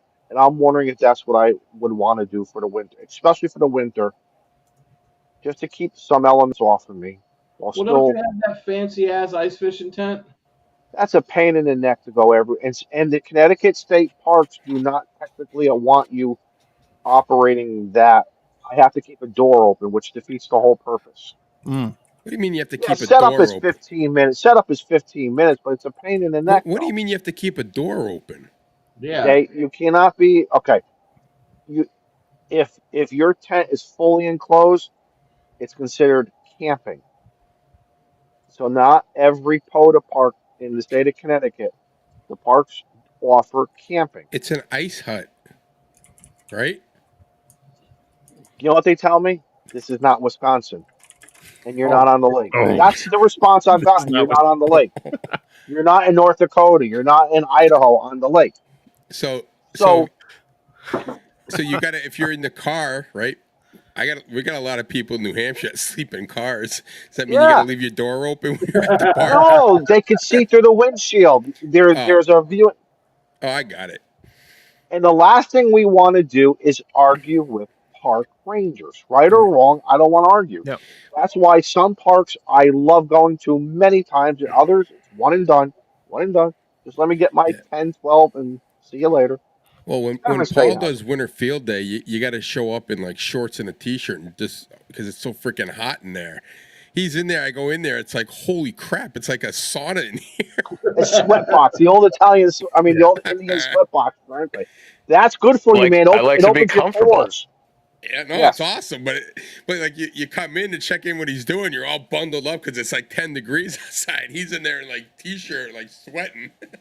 In about 3 weeks, where I'm sitting, the ice hut will be permanently mounted. Well, for temporarily / permanently mounted for 5, 6 months. And that's what I do. I run that Mr. Buddy heater at about. Actually, it's not all that gets all. It gets about 65, but it's insulated. And I do something with the flooring. And yeah, I'm sitting in shorts. I get it, Paul. I get it. I like that heat. I like that heat, man. Yeah. I take the gym mat puzzle piece things and That's I put what I that bought. down on the floor. I bought brand new ones. Yep. Oh yeah, yeah. See that? But if I had that at the 24-hour boat, I would have had floaties. Now, You had been Mike, what you have, I like. But I think that's going to be too big because I was looking at what you guys have. I think yes, what I like all of them have a purpose for me, but it's just too big for me right now. Izzo, I've got a solution for you. I give me a second. Let me think of the camper. But there is a camper that is Australian made. It's basically like the same design that I have, but Shannon, I think I shared that camper with you on the camping and overlanding there on our on N1JUR Discord. But it's air inflatable. Mhm. Honest to God, it's the coolest thing in the world. You set up, you flip it open, and you push a button, and it's not like Matt's antenna, but it fills up with air, and it has arches, and it's Australian made. It is a huge thing down in Australia. Really interesting. Yeah. I'll look it Show up. me a link. Yeah, send me a link. I would love to see it. And well, like I said, because let me tell you, back in the late '80s, actually early '90s, when I was really getting involved with Aries down here locally, and I used to drive these Chevrolet Grumman step vans. You see a lot of them delivering potato chips. Sometimes the plumbers have them. They're really great. And I was trying to get one. The problem is, who's going to pay for the insurance? At the time, I didn't have the money. I didn't have any nickels to even put together to buy it. And they were getting rid of one, but it needed a lot of engine work. Now that I'm a lot older, I'm like, do I get one of those? But I'm like, something. It's only going to sit on the side of the house, and it may have some. Actually, it'll have some great capability. Now, because I'm already like 5 steps ahead, where am I going to mount some antennas? I want to be able to put some type of bracket so I could drop a push-up mast, run that sloper if I want, or run that inverted V, that whatever. I'm like 5, 6 steps. I haven't even gotten this device yet, and I'm really thinking what. That's how my brain works. So I need to just calm my brain down. So maybe I'll see. Maybe yeah, right, Paul. Maybe I'll see something at Nearfest. Get some ideas. That's why I like going. This is why I like doing this stuff. You know what I mean? I wish I could make it out there for it. I wish I could, but it's just I thought you we were. got You're not way too much. making it. I thought you said you were. I no, I would love to, but no, I never said I was. Like we've been doing landscaping projects around the house, and It's a long. It's a far long behind. drive for you. Yeah, Yeah. yeah, and my back's killing me now after like spending 5 hours moving Then dirt you should to take the a break basement. from landscaping jobs and come out. Yeah, Hey, Izzo, this is what I was talking about. Then okay, so in Connecticut, they're going to call that camping, I understand, but you can open right? the door. Right. But what do It's you got do a in the window winter? on it. See, You so just. that's an easy. So that's interesting. So it sounds like deployment's real easy. It's It's set up just like mine with the kitchen that slides out, the whole 9 yards. And here, I'll That's put up another one the real quick. inflatable one. Yeah, that's the Opus. It's called an Opus camper. And this is what it looks As long like. as closed as up. long as your compressor doesn't die, you'll be fine, right? Well, you can. There is alternative to You blow it pumping up it up, but yeah, by there's a mouth. compressor there. This is what it looks like folded up. Well, it's not going to be like one of Matt's antennas. Here, show this picture. This is what it looks like folded up. interesting. Wasn't that thing just on for sale somewhere on like Marketplace? It is. It's on Marketplace right now. And I At think in New it's up in Hampshire, right? Yeah. Did you buy it? No, I'm Oh. so desperately wanting it though. There actually is a couple Opus campers. They're Australian made, and they are highly sought after in the U.S. This is what the inside looks like. I'll share that too. You mean to tell me I have the potential on Saturday morning taking something home with me? Oh, that's sweet. Hey, I'll sell you That's- mine if you want, but it's a bigger pain in the ass to set up than most tents. That's pretty. Yeah, it's nice inside, and you can see the tubes on the side, the inflation, and there's what 1, 2, 3. You can see the main hoop tube, and then there's 2 tubes out there, and it's huge inside. Absolutely. And doesn't bonkers. that seating area turn into like a? I saw another picture Yep, on that there- that yeah, has like a there's bed. and there's a table there, so Yeah. that would be great for POTA or just camping in general with radios or whatever. I'm also and thinking winter field day, man. That could be awesome for winter field day. yeah, and it has a toilet in it, Izzo. Where? It's got a All right. cassette toilet. That It's a little bucket in the- spot out in of the the We right have hand that side. category taken care Like, of. We are have you that just going category. in front of everyone? No, you Yeah, I'm the not going to go in wall. front of Eric. Shannon's right. I'm not going in front. We have that category taken care of. The question I have: what's the rating? Is it? Do they say it's water as is, water resistant, water repellent, water? What do they rate it at? That is a waterproof tent. You can go through a hurricane in that thing. I don't know if you'd want to, but You may float away, but at least you'll be dry. yeah, pretty much. How long does it take to pop up like that? It takes like a minute and a half to 2 minutes. After you unfold it, it just fills. Wow. Yeah, it's Is the air compressor built into it? yeah. in- There's an air into the- compressor built in. Yep, and you can use an external air compressor also. You can use a hand pump. If it fails? Yeah, you can use whatever you need to. Wasn't it? Man, was it- I'm thinking 24-hour POTA next year. I mean, see, the how much- ideas are was racing that the one I right saw now. that was like $3,000 or something? No. How much was it? Let me see what the price is. Right now it's $17K. Oh yeah, so yeah. All right. I will I'll throw. have to wait for my retirement money then. I will throw the link in our private chat, Izzo, so you can find it. All right. I 17. mean, that's again. I'm gonna have to just wait for my retirement money. Retirement money. I like that. Well, I mean, I have a little package coming, and my dream was always to go to Greece, go to England, maybe knock on Callum's door. Hey, you know, Like, go see Izzo's at my door. He's at my The Ring door. camera. Get out, leave Yeah. now. Get out of here.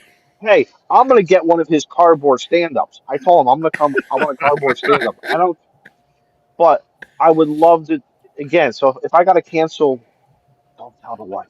If I gotta cancel one of the trips and buy the camper,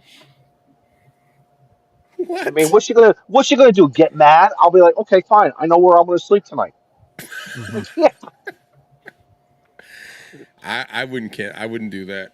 Nope. No, Not doing it. I'm You old. might be that might become your permanent home. Right, exactly. Listen, Look at Paul. you know, look at Paul. Hey, I learned this a long time ago. You don't get to be old by being a fool, right, Todd? Right. That's what it looks like fully set up. I got to go let the dogs in. Oh, that's pretty sweet. That is. Wow. Wow. So you guys with campers like Paul, when something like that says 17K, do you start putting it into categories? What else can you get for between 15 and 18 or 20? You know, you're in that bracket. It sounds like there's a lot of options in the camping world, correct? For that, if you're going to spend that kind of money or the money in that category, correct? Yeah, I mean, I would say in the camping world, you can find a lot of really good deals, more in the like 12 to 18,000 range. If you wanted something new, then yeah, you're looking, 20 to 30. But See, like Well, that. my only That Tom, I'm sorry. thing is more like that. You would want to get that if you were going to be like going cross country and going off road and going into the canyons and you know what I mean, like the overland stuff. Like that's like you're not going to take Paul's camper and go where those overland guys. That thing you're taking everywhere you go. Like if it's attached to your truck or your Jeep or whatever you drive, I mean it's going everywhere. Paul's camper is going to the campground. That thing's like going places, off roading, and that's where I think why the value is, and why yeah, I mean, easy setup. I could do BLM land. That's fine. The RV is only 30 feet, so basically the rule with a lot of the state parks and the wildlife areas is nothing more than 30 feet, and so that's why Okay. That's why I went with 30. But It's you actually have to 29 stay. foot 11. Okay, okay. So we'll call that a check mark. You met that requirement. But up in New Hampshire, do they limit you at what parks you can bring that into, or they don't care? No, New Hampshire doesn't care. Izzo, our motto: live free or I die. know. Listen. And here's the thing. Okay, here's the dilemma. Okay, exactly, Paul. But here's now.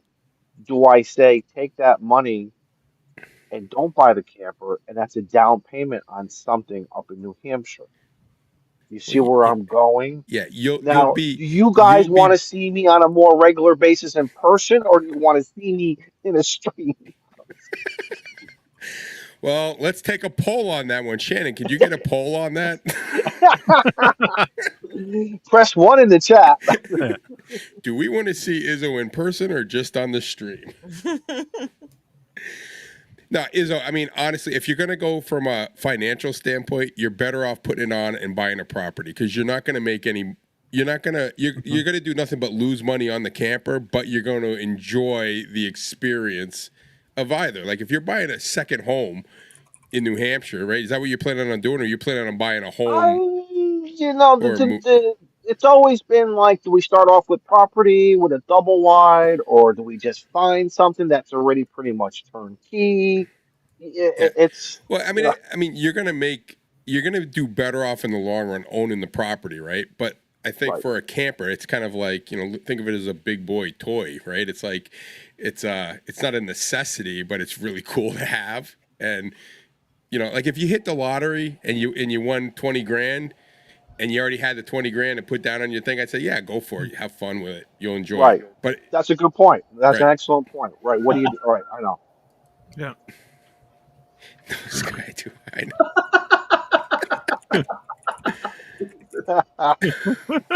Sorry, Shannon. know. Geez, Shannon.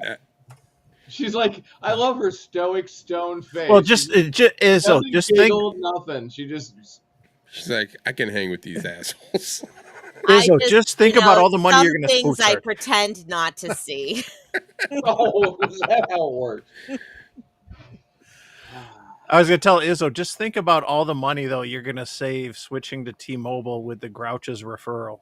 Oh, I know. I know. Oh, Huh? you got him too? They're gonna be like, You, who's this Izzo Grouch was guy? asking in the chat if he can use Oh. Paul's code or referral. Yeah. Oh, I mean, I save 15% by switching to Geico. So Oh, for God's sake.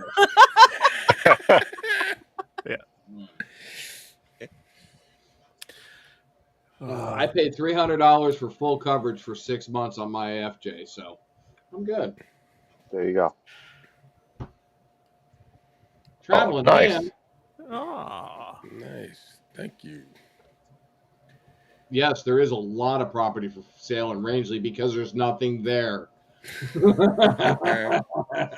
wrong with Yeah, that. but I have always listened. I learned New Hampshire back in the, we'll say, about around 2000 when I started going up north.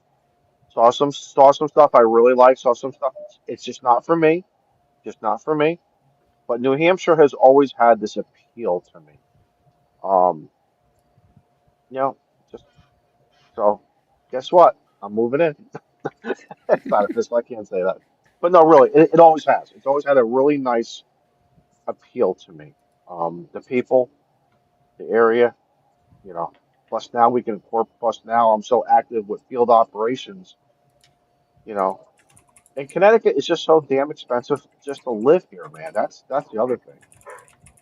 Well, Believe me, and I may have Connecticut to move has myself. the absolute worst drivers in the whole country. Right. I don't know. No. I Oh, think yes. Mass, Maybe the Mass top or New 10, York. top 5. New York, but not upstate New York. Well, Rhode Island sucks. some in upstate New York. Yeah. I always joke like the Albany guys and Yeah. girls, like Albany drivers will try to pass you in the freaking car wash. Like, I mean, they Albany drive, and I spent a lot of time out in Albany, and that's like just over the Mass border. So, like Listen. maybe it does have something to do with Mass or I was driving home on Friday, right? And this masshole is literally in the left lane, and it's like on the ever turn, it's like 3 lanes, and there's like a 4th lane for an exit. He's in the left lane. I'm in the right lane. This asshole doesn't put on a blinker, just goes at the, like, not even like a gradual turn, like, oh shit, I missed the exit. Let me just buzz in there and like cause like almost 3 cars to wreck. I'm like, holy shit. And then he drives off, and I'm like, oh, there he is, masshole, typical. Todd, welcome to my life, dude. I've been dealing with this shit for 4 years, and I came from Tennessee, and it's like, God bless. Okay, when they were talking when the big thing around the country was like, let's build the wall, I was voting for let's put a wall on the southern New Hampshire border and keep those massholes out of here. wow, Wow. I Sorry, see how Shannon. it is. Build Well, that what wall. it is Build that wall. we need a toll booth like New York, right? Yeah, Like there you I think it was like $12 to cross the bridge in Oh, Newburgh. yeah. And so, yeah, it should be like $12 to cross the border into New Hampshire. For non-residents only, for massholes.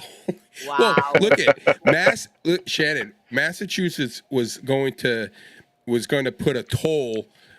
So when we drove into Massachusetts, so anyone from New Hampshire would have to pay a toll to go in, and we were like, our governor was like, all right, you know what? You want your free fucking non-tax shopping, and we'll double it. And they were like going back and forth about like, and like I'm like, shit, it's gonna cost like $30 to get into Mass.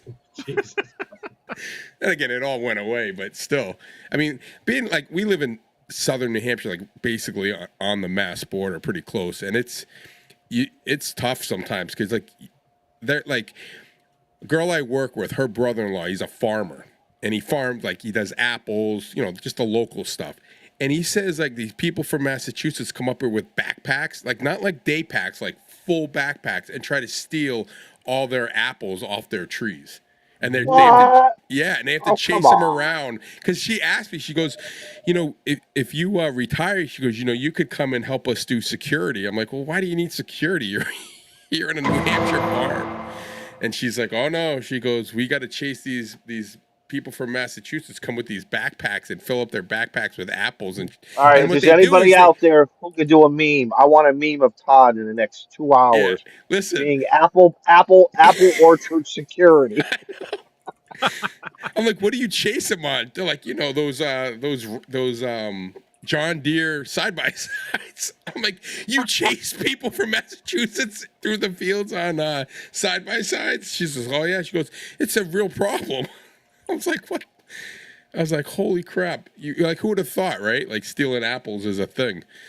But I guess what they do is they take them and then they bring them to their farm stands or whatever they have. Like it's like other farmers that are doing it. So like it's Massachusetts farmers that want to sell more apples. I guess I don't know. Those New Hampshire apples, man. I tell you, if I had a farm and somebody was stealing from me, they're liable to get shot.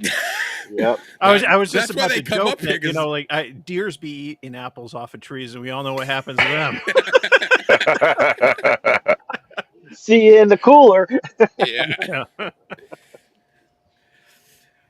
Yeah, no, it's my wife's from Mass, Shannon. She's from Somerville. Oh, Slummerville, huh? Yeah. So I get a lot of it, and I turned her into a country girl.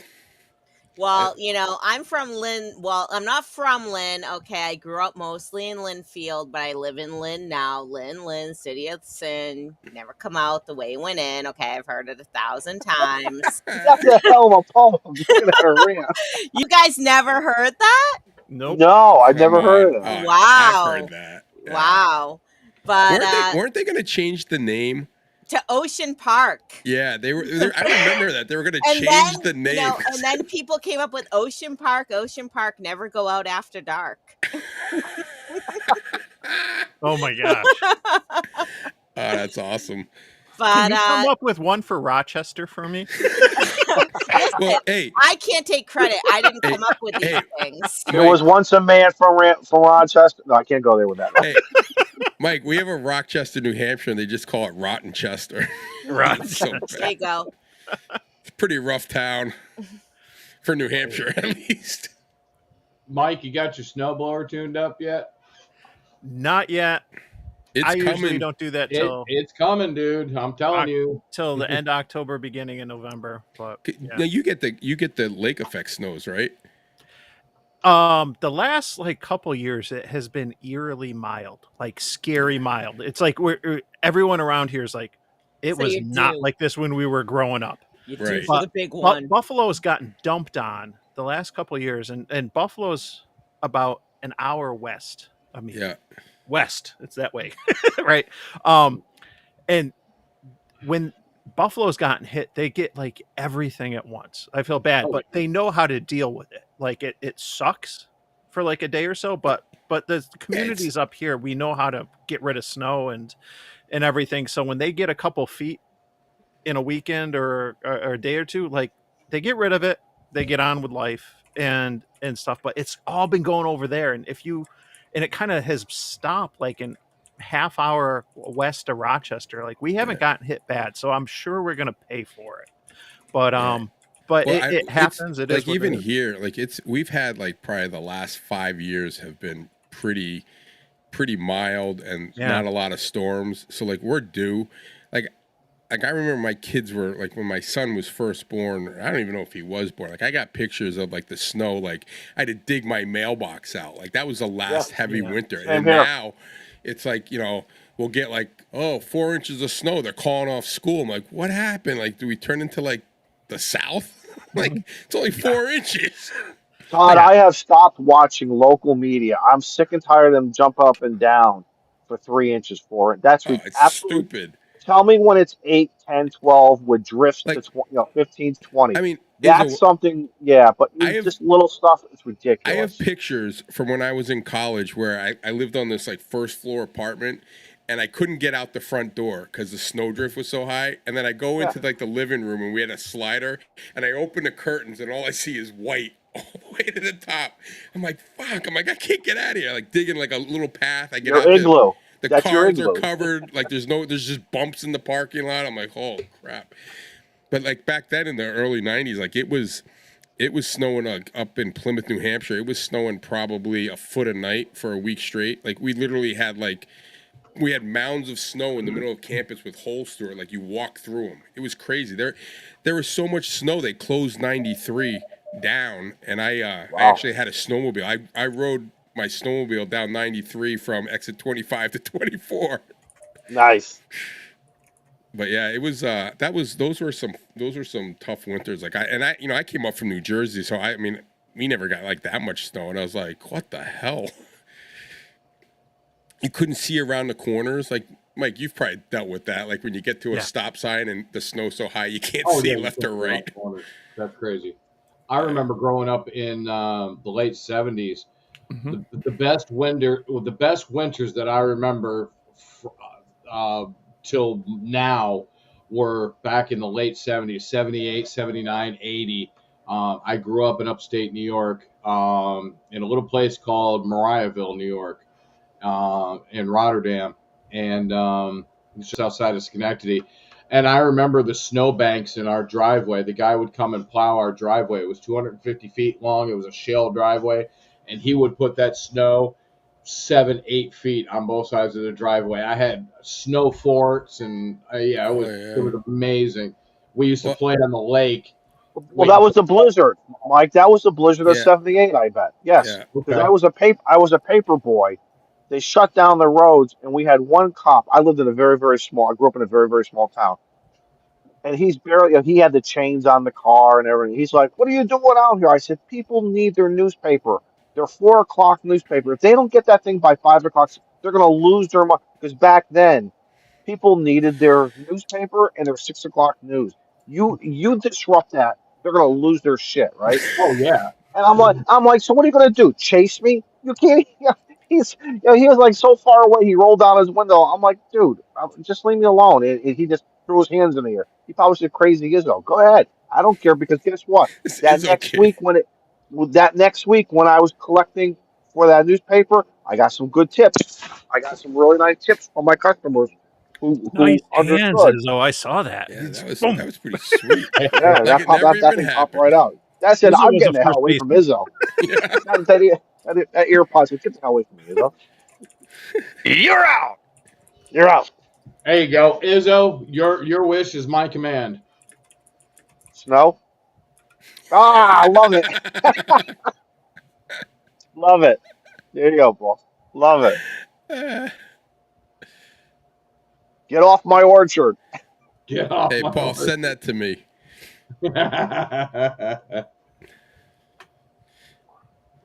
Yeah, I'm gonna make a for me, resume for it and stick that on there as the cover. there you go.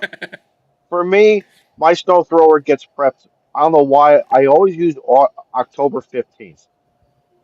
Change the oil. Although last year I only had to use it once, so the oil's still pumped. But it's just a thing. I got to do it, and then we just play the game here because I bought. Well, Now I'm predicting we're not going to get any because I got brand new boops. I got brand new bib. I got all this stuff on sale, and I know Oh what's no, going to happen. you're getting I killed. jinxed everybody. You I live jinxed down near the everybody. coast, though, don't you? Is One of two things happens. It's either going to come in hard or it's just going to be a rain. It all depends. Those nor'eathers yeah, that pump in that water in that cold weather, that's how we get dumped with the snow. You guys get it too. You guys yeah. get it too. Shannon's going to get it. It follows that whole Cape Cod, and then it goes up, and then it hits that sliver of New Hampshire, and then going into Maine. But if it doesn't do that, if it comes across where like MAK is and Yeah. stays north of Hartford, it follows that Springfield northerly track. You get the snow, I'm gonna get the rain. It's all Well- going to change though once New Hampshire starts doing the tolls. You think so? Snow's like, we're not paying that. Our wall is going to be so Yeah. high, it's going to be above the clouds. Yeah. Well, who here remembers it was like back in 2015? It was like we were in this cycle where we would get a nor'easter every Like, Wednesday, Yeah. and it would like dump a foot of Yeah. snow on us. And that was the first time. See, I have like always worked in retail. I used to work at Sears. I worked at Sears Optical. It was the only time I ever saw the mall close because a state of emergency had been declared and they said like no travel on the roads. But the mall closed, but Sears didn't close because they were considered like an essential workplace because they sold shovels and rock salt and snow blowers and Okay. all that important stuff. But you know, I feel like we haven't seen a foot of snow fall in, you know, eastern Massachusetts in, I don't know, years. 7, And- 8 years at least. You know, some of Shannon, so you know what happens, because you know how the generations change. If they haven't gone through it, they don't know how to be hardy. I call it being hardy. Like me, I know all my truck stops. I know my places that the certain diners that are open no matter what. Everyone starts getting soft to that. Where me, I'm like, hey, I got it all up here. I'm ready, man. I'm ready. I'm just hoping that those places will stay open, especially the truck stops. To me, the trucks, and they usually do. The truck stops stay open no matter what because they know even if the trucks have to park, even if the roads get closed for 12 to 24 hours, but they know they got to keep the trucks moving. They know that. So Well- obviously the priority is the highways, and so to me, you need anything, the truck stop has it all. And our truck stops down here are great. The We food don't is have, incredible. we don't have truck stops. What we're missing in New England are Waffle House. Yeah. Yes, Yes. Because Waffle House, Yes. in like especially Florida or the hurricane prone, they're the only places that stays open. If Waffle House closes, you know the shit's about to hit the fan. yeah.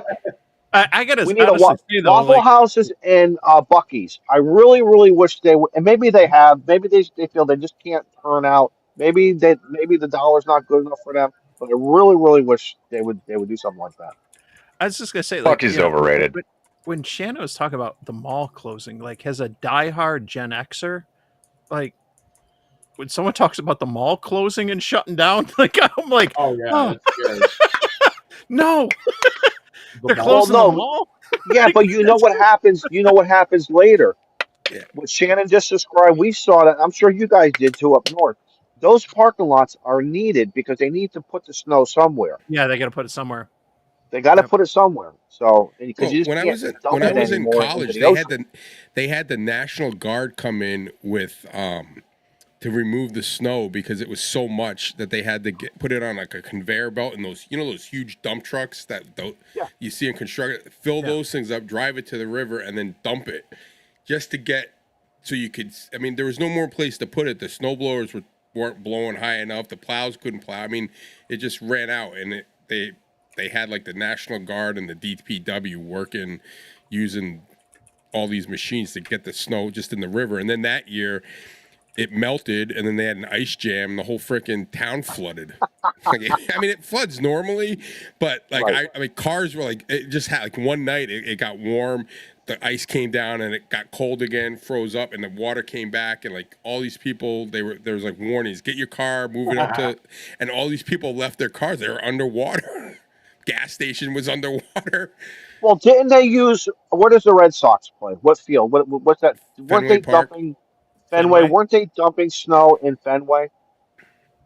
One year, I remember that made it. Like Well, because they couldn't touch the couple- Patriots because the Patriots had to play. Yeah,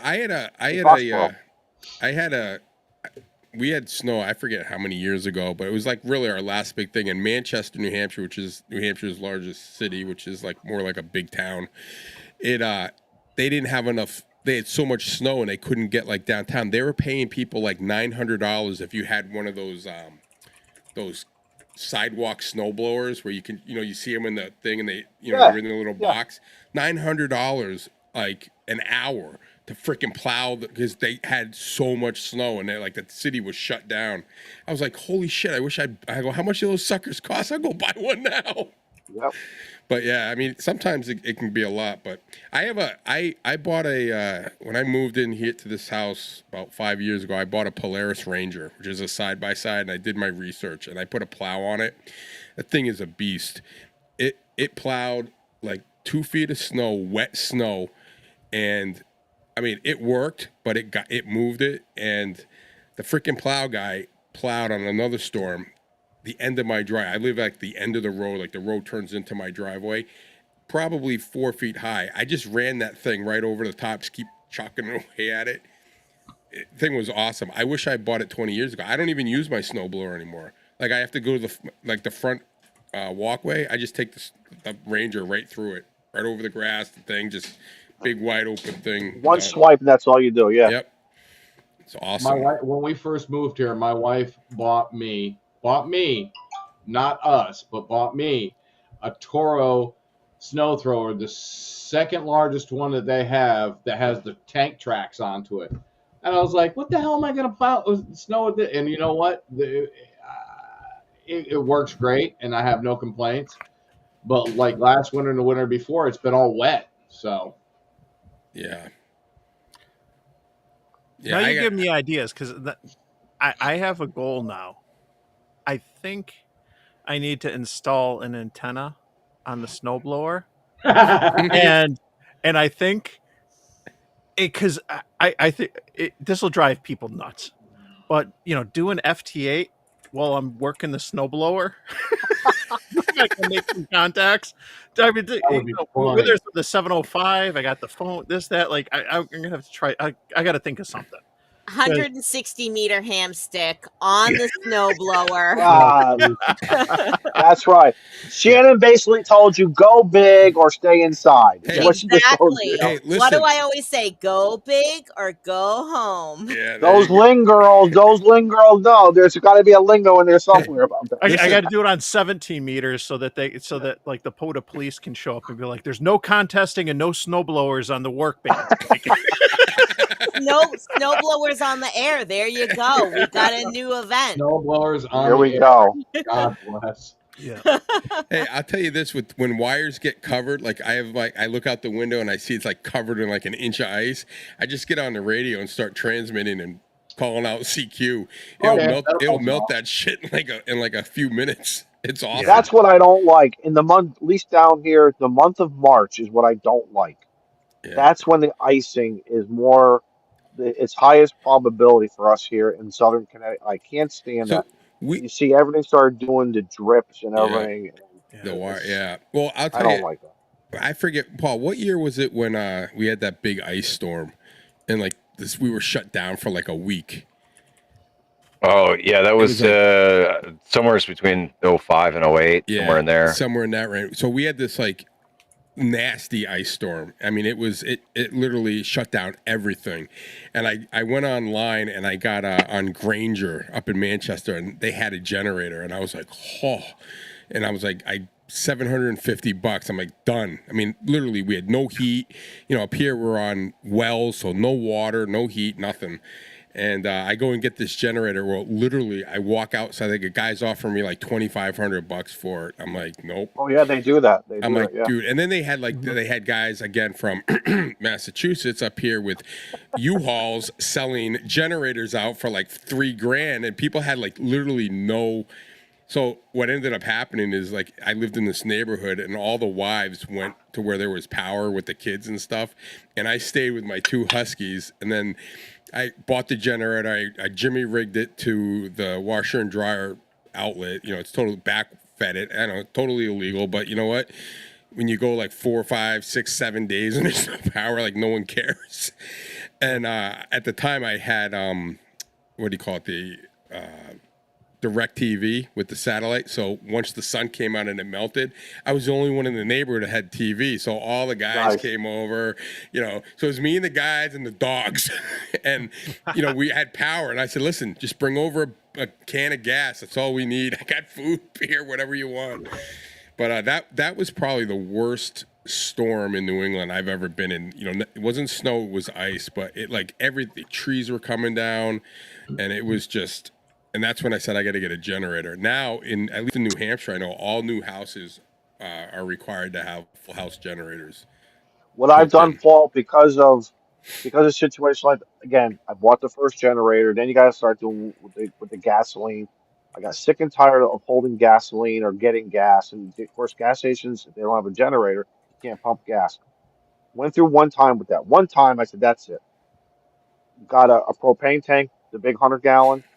Bought a propane generator, and now what I do is in the winter, if it happens, I will snow blow a path so I can wheel it out, plug it Yeah, into the transfer switch, and I'm done. And I don't, you know, what I mean, just like you, yeah, that's what. I'm gonna be sitting pretty because, and propane's good, man. Propane. I mean, I topped off the tank back in April, and Yeah, I'm good for based upon my load here at the house and what we use.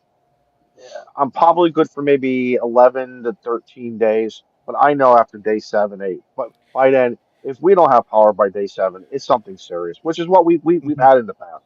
But the propane trucks will be running by then. So, well, my propane company said if I get a whole house generator, you're like you're prioritized on the other customers from getting fuel. I was like, oh great, well how much does that cost? And like 15 grand to get a whole house oh, generator. I'm like $15,000. Like, what are you? That's a lot of money I, for it to I rather happen. bought Like buy a maybe camper. You'd once a rather buy a year. camper for that price. I know. Todd. I bought the Harbor Freight 9500 watt generator, 9.5 kilowatt generator for $2,200. The first when we first moved here, we had that little nor'easter that blew through, and we lost Yep. trees. We had power out for 4 days. On day one and a half, the wife was like, "Take whatever we have left of the money that we used to move here, go buy a generator," and I did. And I tell you Yep. what, that stupid thing runs this whole house 9,500 watts. Yep. It ramps up every once in a while, but it runs the heat. It'll even run a washer and dryer. Yeah. Yep. I love that stupid little generator. Yeah. The only thing I have to do is my hot water heater. I played a game. I turn that breaker on while everybody is sleeping, let it heat the water, and Yep. then the next day you could take showers. That's the only thing Yeah. I have to play the game with. And we have the gas grill so we can still cook. I have an electric stove. I don't like the electric, but for me to Hey, switch everything over to propane, it's just too damn expensive. hey, I John. looked into it. The 11 years ago, $6,000 is probably now $15,000 Yeah, with that's Right. true too. inflation. Yeah, good point. Good point. Yeah, the house generators. Mine, and I can tell when the power's back on because my neighbor back there, my neighbor across the street, I can see the little green flashing light. When it's flashing, when it's solid, that means the Mhm. power's back on. When it's flashing, the power's still out. And you know what's kind of sad too? Those guys who are selling generators on the back of the U-Haul trucks, we've always seen it in all the neighborhoods, right? You know, Oh yeah, 3 days after. You know, a vast majority of those people haven't prepped that generator. They don't run it with a load, no load, no load. They don't take care of it. They don't change the oil. There's probably still gas sitting in there for 5 years ago. And when they do need it, you know what's going to happen? It's not going to work. And I feel Right. bad because I've told people you can't do that. It's an investment. You got to take care of it. It's a responsibility. It's just not one of Yeah. those things of Yeah, one and you gotta done. run them. You gotta run them like at least once every other Yeah, month or something, just to keep it to start I up and do. going. Yeah, I run mine when I have to like trim the hedges. I have two. I have a little Honda EU 2000. Then I got the big boy. The big boy comes out in July, and I do some tree work, some blowing work, whatever, just to give it a load and just kind of, exercise it. And it's happy. It's happy yeah, because next time you go to start it, boom, right away, it starts right up and does its thing. You know. Stay-Bill is your friend. yep. Yeah, it's Yeah. yeah. And Is I it? got a lot too, because everybody's running to the store for eggs. What is it with going to the store for eggs and bread and making French toast? They're gonna have more. Me, I'm out buying cigars, making sure I have enough cigars. That's all I care about. You know what I mean? Toilet Gotta paper and get milk. the milk, bread, and eggs. Yep. Yes, they do. Toilet They paper. do, Paul, and they buy too much. You know that because they get scared because they're watching everything. Their local weatherman. Mhm. They're watching. Even like I've been watching the disturbances, down in the Atlantic right now. Some people are just it is amazing what that thumbnail picture that some of these places are using. I have no respect for them. They're scaring the hell out of people. They're not keeping it relevant because You know, Well, I listen, get, we're I, what 300 miles away from each other, 150 miles away from each other. My threats are going to be different for that storm. That could be for your, and everyone's right. taking it Well, as an equal I piece of. just got an alert like they're like, what is it? Humberto is danger turning into could get stronger, and I look at the path of it. It's just going to be floating around the Atlantic Ocean. Like, why? Bermuda, yes. Yeah, Bermuda, yes, it's probably good, but we're not in Bermuda, right. I right? know, but So, why am I getting this alert? Like, holy crap! Like I guarantee you, like if my mother got that, she'd be like, "Oh my god, we got to get food." Gotta get the milk no. and bread and eggs. Hey, Well, do you guys have this? It's amazing with the liquor stores. People, just like in the supermarket, the bread aisles go on. People go in. People down here, they load up. I don't whether it's wine, beer, or anything else hard. The liquor stores do very, very well Oh, yeah. when they start screaming. You're going to be stuck inside for 1 to 3 or 4, whatever. Well, you They might get as well have fun while you're stuck inside. And condom sales, probably. well, and then 9 months later, you know what's happening. The hospitals are all going to be busy. Yep. Dude, that's how it happens, man. How about the Hey, when blackouts? Remember the blackouts? There was a big blackout back in the 70s. And I remember hospitals were reporting a huge surge in the maternity ward 8 months later. Well, look at what COVID, all the kids that popped out from COVID. Holy Yeah, crap. yeah. they're going to be the well, when you got COVID. nothing to do, They're going to be the COVID generation Oh my from God. 2020 on. You're the COVID generation.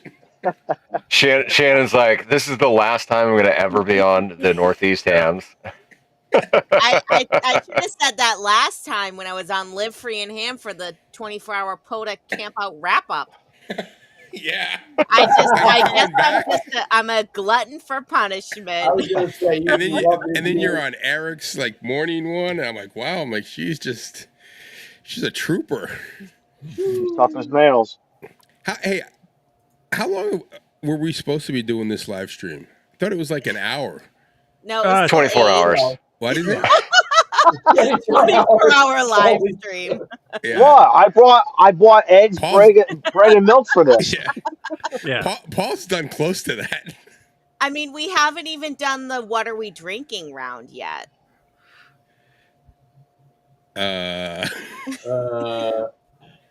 Paul starts drinking at like Yeah, we an know. hour ago.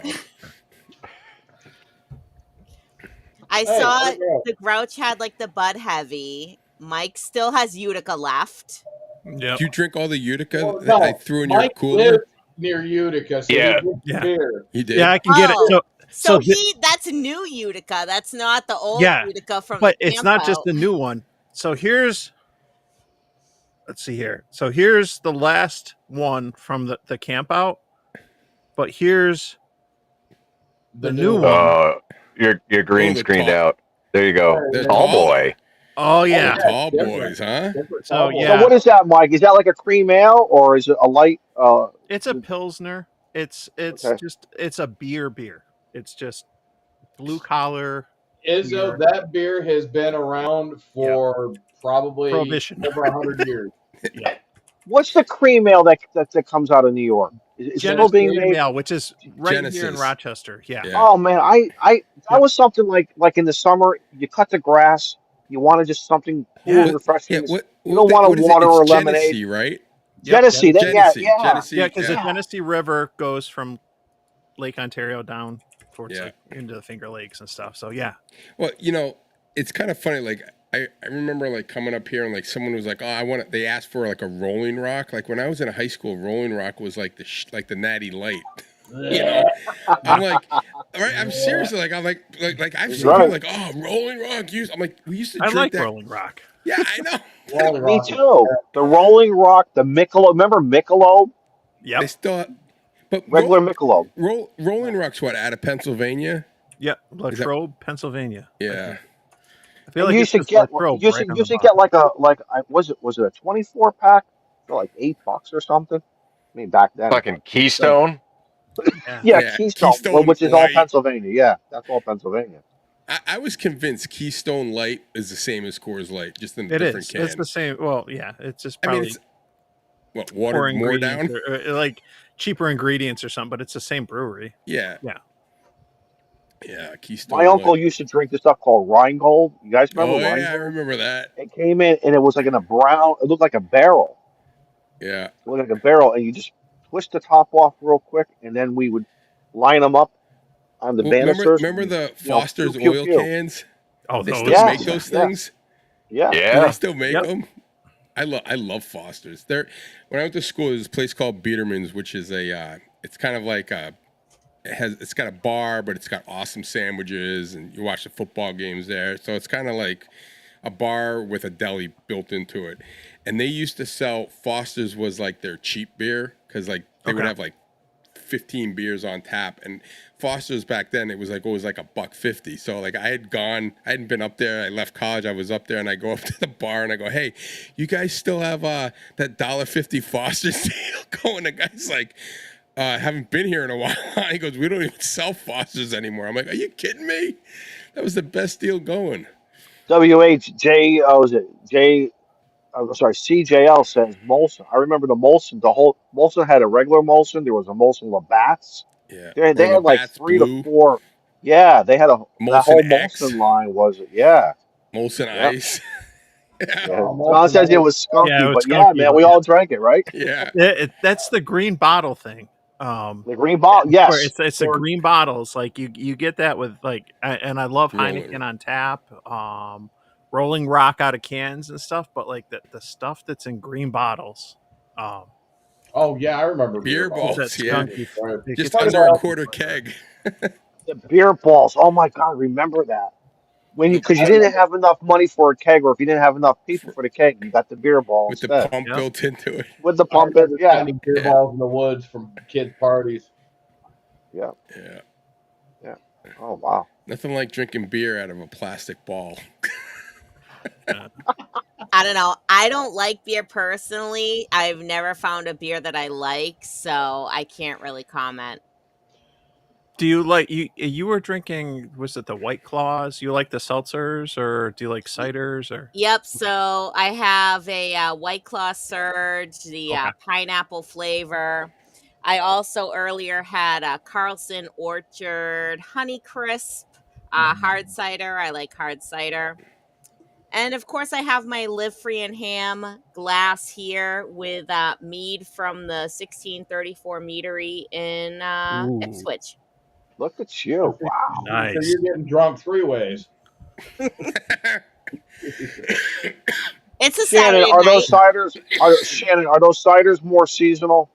Is that like a fall drink? Is that a fall one, or are they available throughout the year? Well, you can get I- cider throughout the year. Yeah.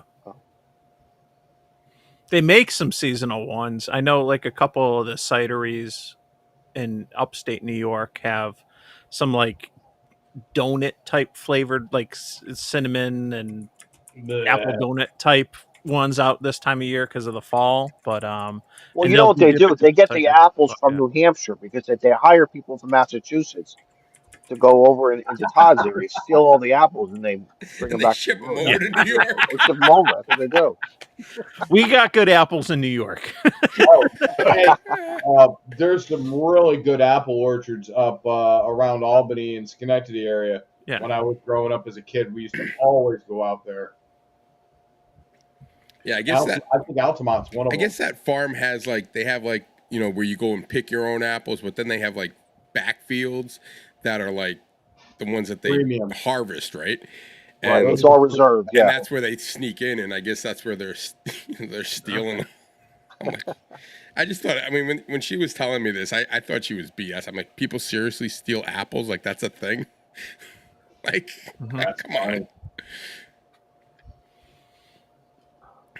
Yeah, I guess when I went to the store earlier, because I figured I better stock up for this live stream.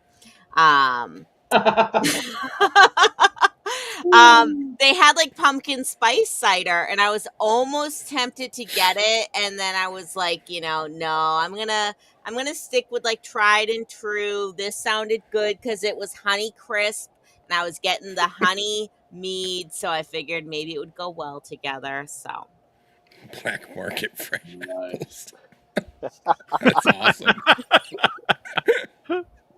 No, Oh man. Well, listen, guys. I'm gonna have to bail out soon. we should start to wrap up. We've Yeah, gone I've got over. my kid is home, and I'm supposed to pick him up at 6, but we had this, so the parents brought him home instead.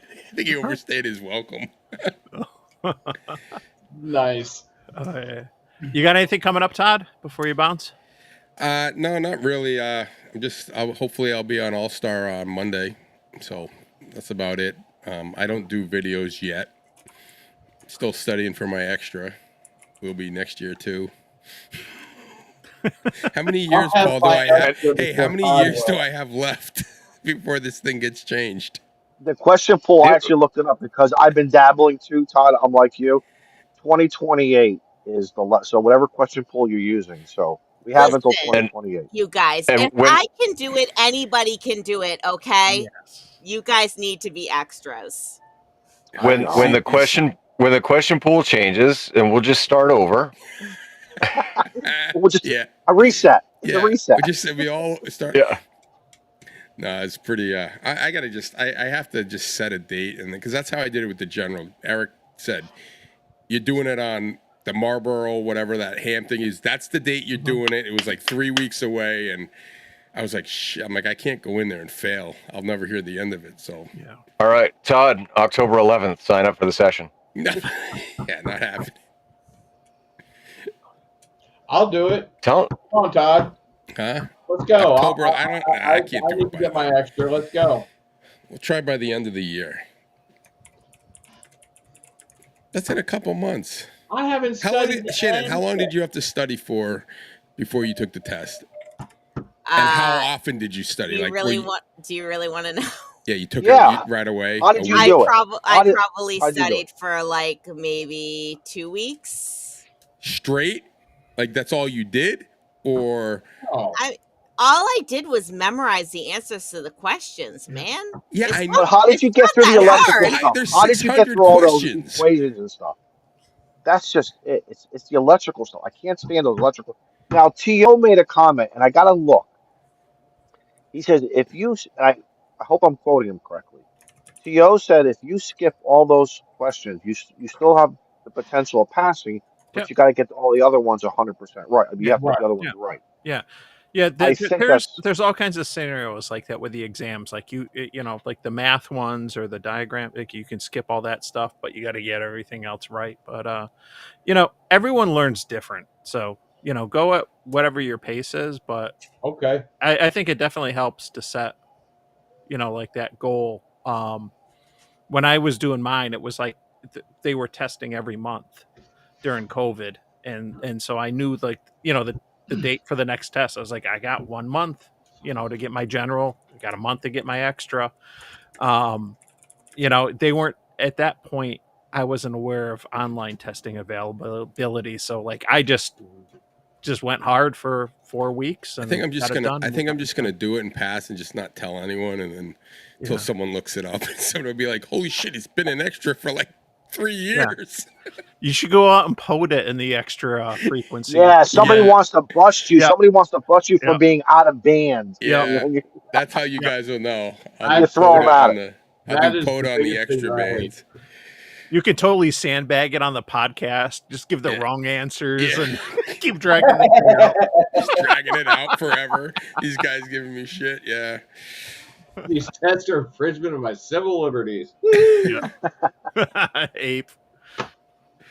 Awesome. all Awesome. right, Well, thanks guys. for being on, Todd. And, Yeah, it's good seeing you guys, and I'll be on next month hopefully. Yes. So Todd, are you going to Nearfest? I think you said yeah, you weren't. yeah, I am. You I'll be are? there Friday. All right. Yeah, We'll see you up there then. yeah. I'll probably be up there. You know, I got to work Friday, but I'll be up there Friday after work. So I think we're doing a live stream, aren't we? Oh yeah. For Live Free and Ham, is that the one? Is that going to be Yeah. Friday or Thursday? So I would imagine it'll probably be Friday. There's a good possibility that I'll run the net. Nice. And I was gonna ask that. Late. we'll see. Right? Yeah. 701. So are we all like, if we were all gonna be there, are we just gonna be like crammed on one camera? Oh no, there's No, gonna no. be multiple cameras. Last year we had cameras or in the spring we had cameras in all directions. We had cameras even in Todd's tent. I didn't have a tent. Oh, I live like 20 minutes from the place. I won't be. I'll come be on, going man. back home, Come on, sleep in my man. own bed. But yeah, I'll be there. I get out of work. I'll probably get out of work around 3. I'll probably be up there around 4 or 5. So should be good. All right, guys. Awesome. Have All a right, great thanks, night. Todd. 73, and we'll talk Yeah. to you guys soon. What about you, Michael? What you got coming up soon? Still packing for Nearfest. My buddy, by the way, Paul, Tim is gonna look you up when he gets up there. You can't miss him. He looks like a little leprechaun, or a troll, or bridge troll, whichever you want to go with. You met him last year. He's gonna be up there on Thursday. I think you can't set up or anything or do anything till like 3 o'clock or something like that. Yeah, 3 o'clock is So when he you're can- allowed to go in and set up. He's going to try to find us a place near the main road, and he's going to camp up on the hill. I'm bringing my camper. We're going to set up on the hill. So it's probably pretty much going to be Northeast Ham Radio people on the hill. Nice. Getting Meshtastic. I just put in an order. I haven't dabbled in it yet, but I just bought. Let me see. I'll tell you what I bought, and you can give your opinions. 900 megahertz for the win. What's that? I said 900 megahertz for the win. Yeah. So I got a little mag mount LoRa antenna. I got a SenseCap card tracker, the T1000. And I got ESP32 modules. What I wanted was the Voyager, but they're looking like 2-3 weeks out on a Voyager, and I wanted one for the top of my truck. So I don't know. I'll see how that goes, but I will set up some kind of little base station on the roof. And yep, the Wombat Command Center will be up there, parked next to the Grouch Command Center. I don't know if I'm going to put the full annex on this year. I don't know. I think I'm just going to put the tarp out and the roof, and that's it. I don't think it's supposed to rain either. I think it's supposed to be a really nice weekend. Fingers crossed. Yeah, no kidding, right? Yeah, and don't jinx it. And I'm not parking in a low spot. Where's Miles? Get Miles out there. As I say, is Miles going to be there to help bail you out? Miles gonna give you a moat again. The shovel will be in the trailer. I don't think Miles will be there because I plan on being there Friday during the day while Miles is at school, but we'll see. Maybe I'll come back on Saturday during the day. Well, do you know where the camping is, Shannon? Up on top? I have no idea. I actually haven't been to Nearfest since they moved locations. The last time Okay. I was there, they were at the old spot. Well, if you're down by the creek and you're looking up the hill, the camping is way up the hill. Just the strict campers. A lot of people RV with their sales stuff too. Mike, are they going to allow visitors to come in, like hang out in the camping area, and then like leave yeah, at yeah, say, you can like, wander 9, wherever you 10 want. o'clock at night or something? Yeah, you can wander wherever you want. Good. They don't even close a gate. You can drive in at 10 o'clock at night if you wanted to. I'll tell you later in our chat. I'll tell you what my itinerary looks like. Okay. I got a cot if you need it. I got a bed reserved for me. All right, that's so. I'll tell you guys later what I'm doing. Well, tell us now. What do you got coming up the next week, Izzo? All right, I got to take care of some men's health. If you know where I'm going, I don't want to turn this into 80 meters. But I have a scheduled appointment on Tuesday morning.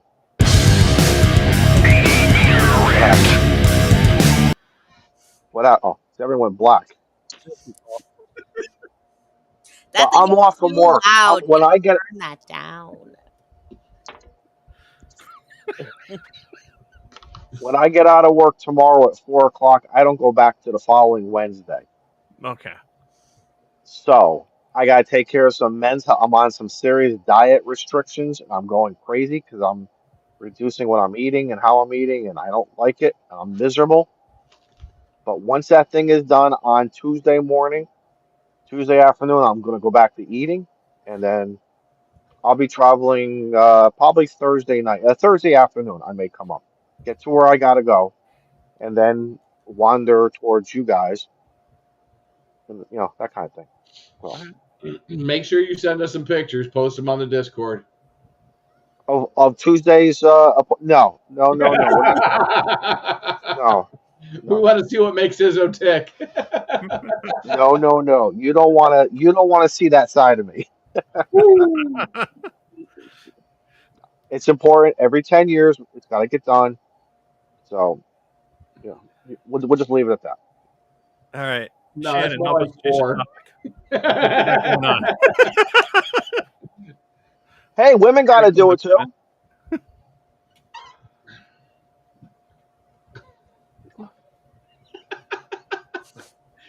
It's the 12-year-olds. Yep. No, Shannon, seriously though, you got anything coming up in the next week for POTA, Ham Radio? YouTube? I mean, I don't have anything planned, but I mean, Okay. possibly if we're gonna try to get Paul a kilo at Russell Abbott, then maybe he would like a YL voice to cut through The secret weapon. The secret weapon. There you go. I don't want to push in where I'm not welcome. So, I'll wait for him to make the offer and invite me on a POTA.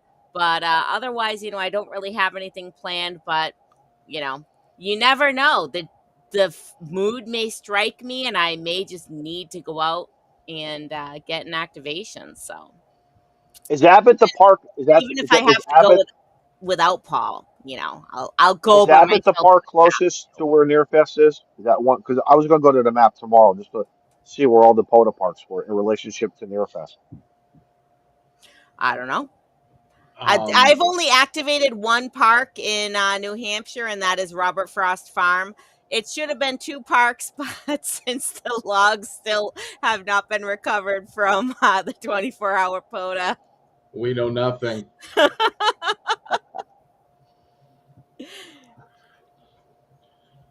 Yeah, I was just about to look and see if those logs got submitted yet. Oh, No. those logs have still yet to find their way out of the computer. Oh, jeez. It's okay. I don't hold grudges. I have now activated New Hampshire thanks to the efforts of Paul inviting me to Robert Frost Farm. So I'm grateful. It was a good time. Yeah, I What mean, you got coming up, Paul? I might go back there honestly because I had preamp 2 on my FT710 with a noise floor of 0, so it was amazing. There you go. What you got going on next, Paul? What's the week ahead hold? Well, so kind of like I mentioned at the start, I got a bunch of RV upgrades and things that I need to do this week. I'm going to try and get the inverter finally installed so that I can at least make coffee on battery. I'd like to get over to Russell Abbott, Monday, Tuesday. I looked at my POTA stats today. I think I'm at 755. And with the way that 10 meters has been open lately, like it should be gangbusters. Like, just go out there and sit by the lake for 4 or 5 hours and just get that knocked out. I do have a few more videos that I'm working on. Parachute Mobile Jump number 2 should be coming shortly, and then Excellent. got a couple POTA videos and things. So yeah, dude, that Parachute Mobile, that video, like, I wish that I had been able to fly with a camera as well, because what you missed from Carlos's view is as we left the aircraft, right? The plane did a nosedive, and then he came back and he circled around, and he flipped sideways and flew directly in front of Carlos, and then did a big barrel roll and loop-de-loop thing. And I mean, it was just so cool to see, like, this plane flying around Carlos while Carlos was flying his canopy. Awesome. But Oh my God, that would be great. yeah.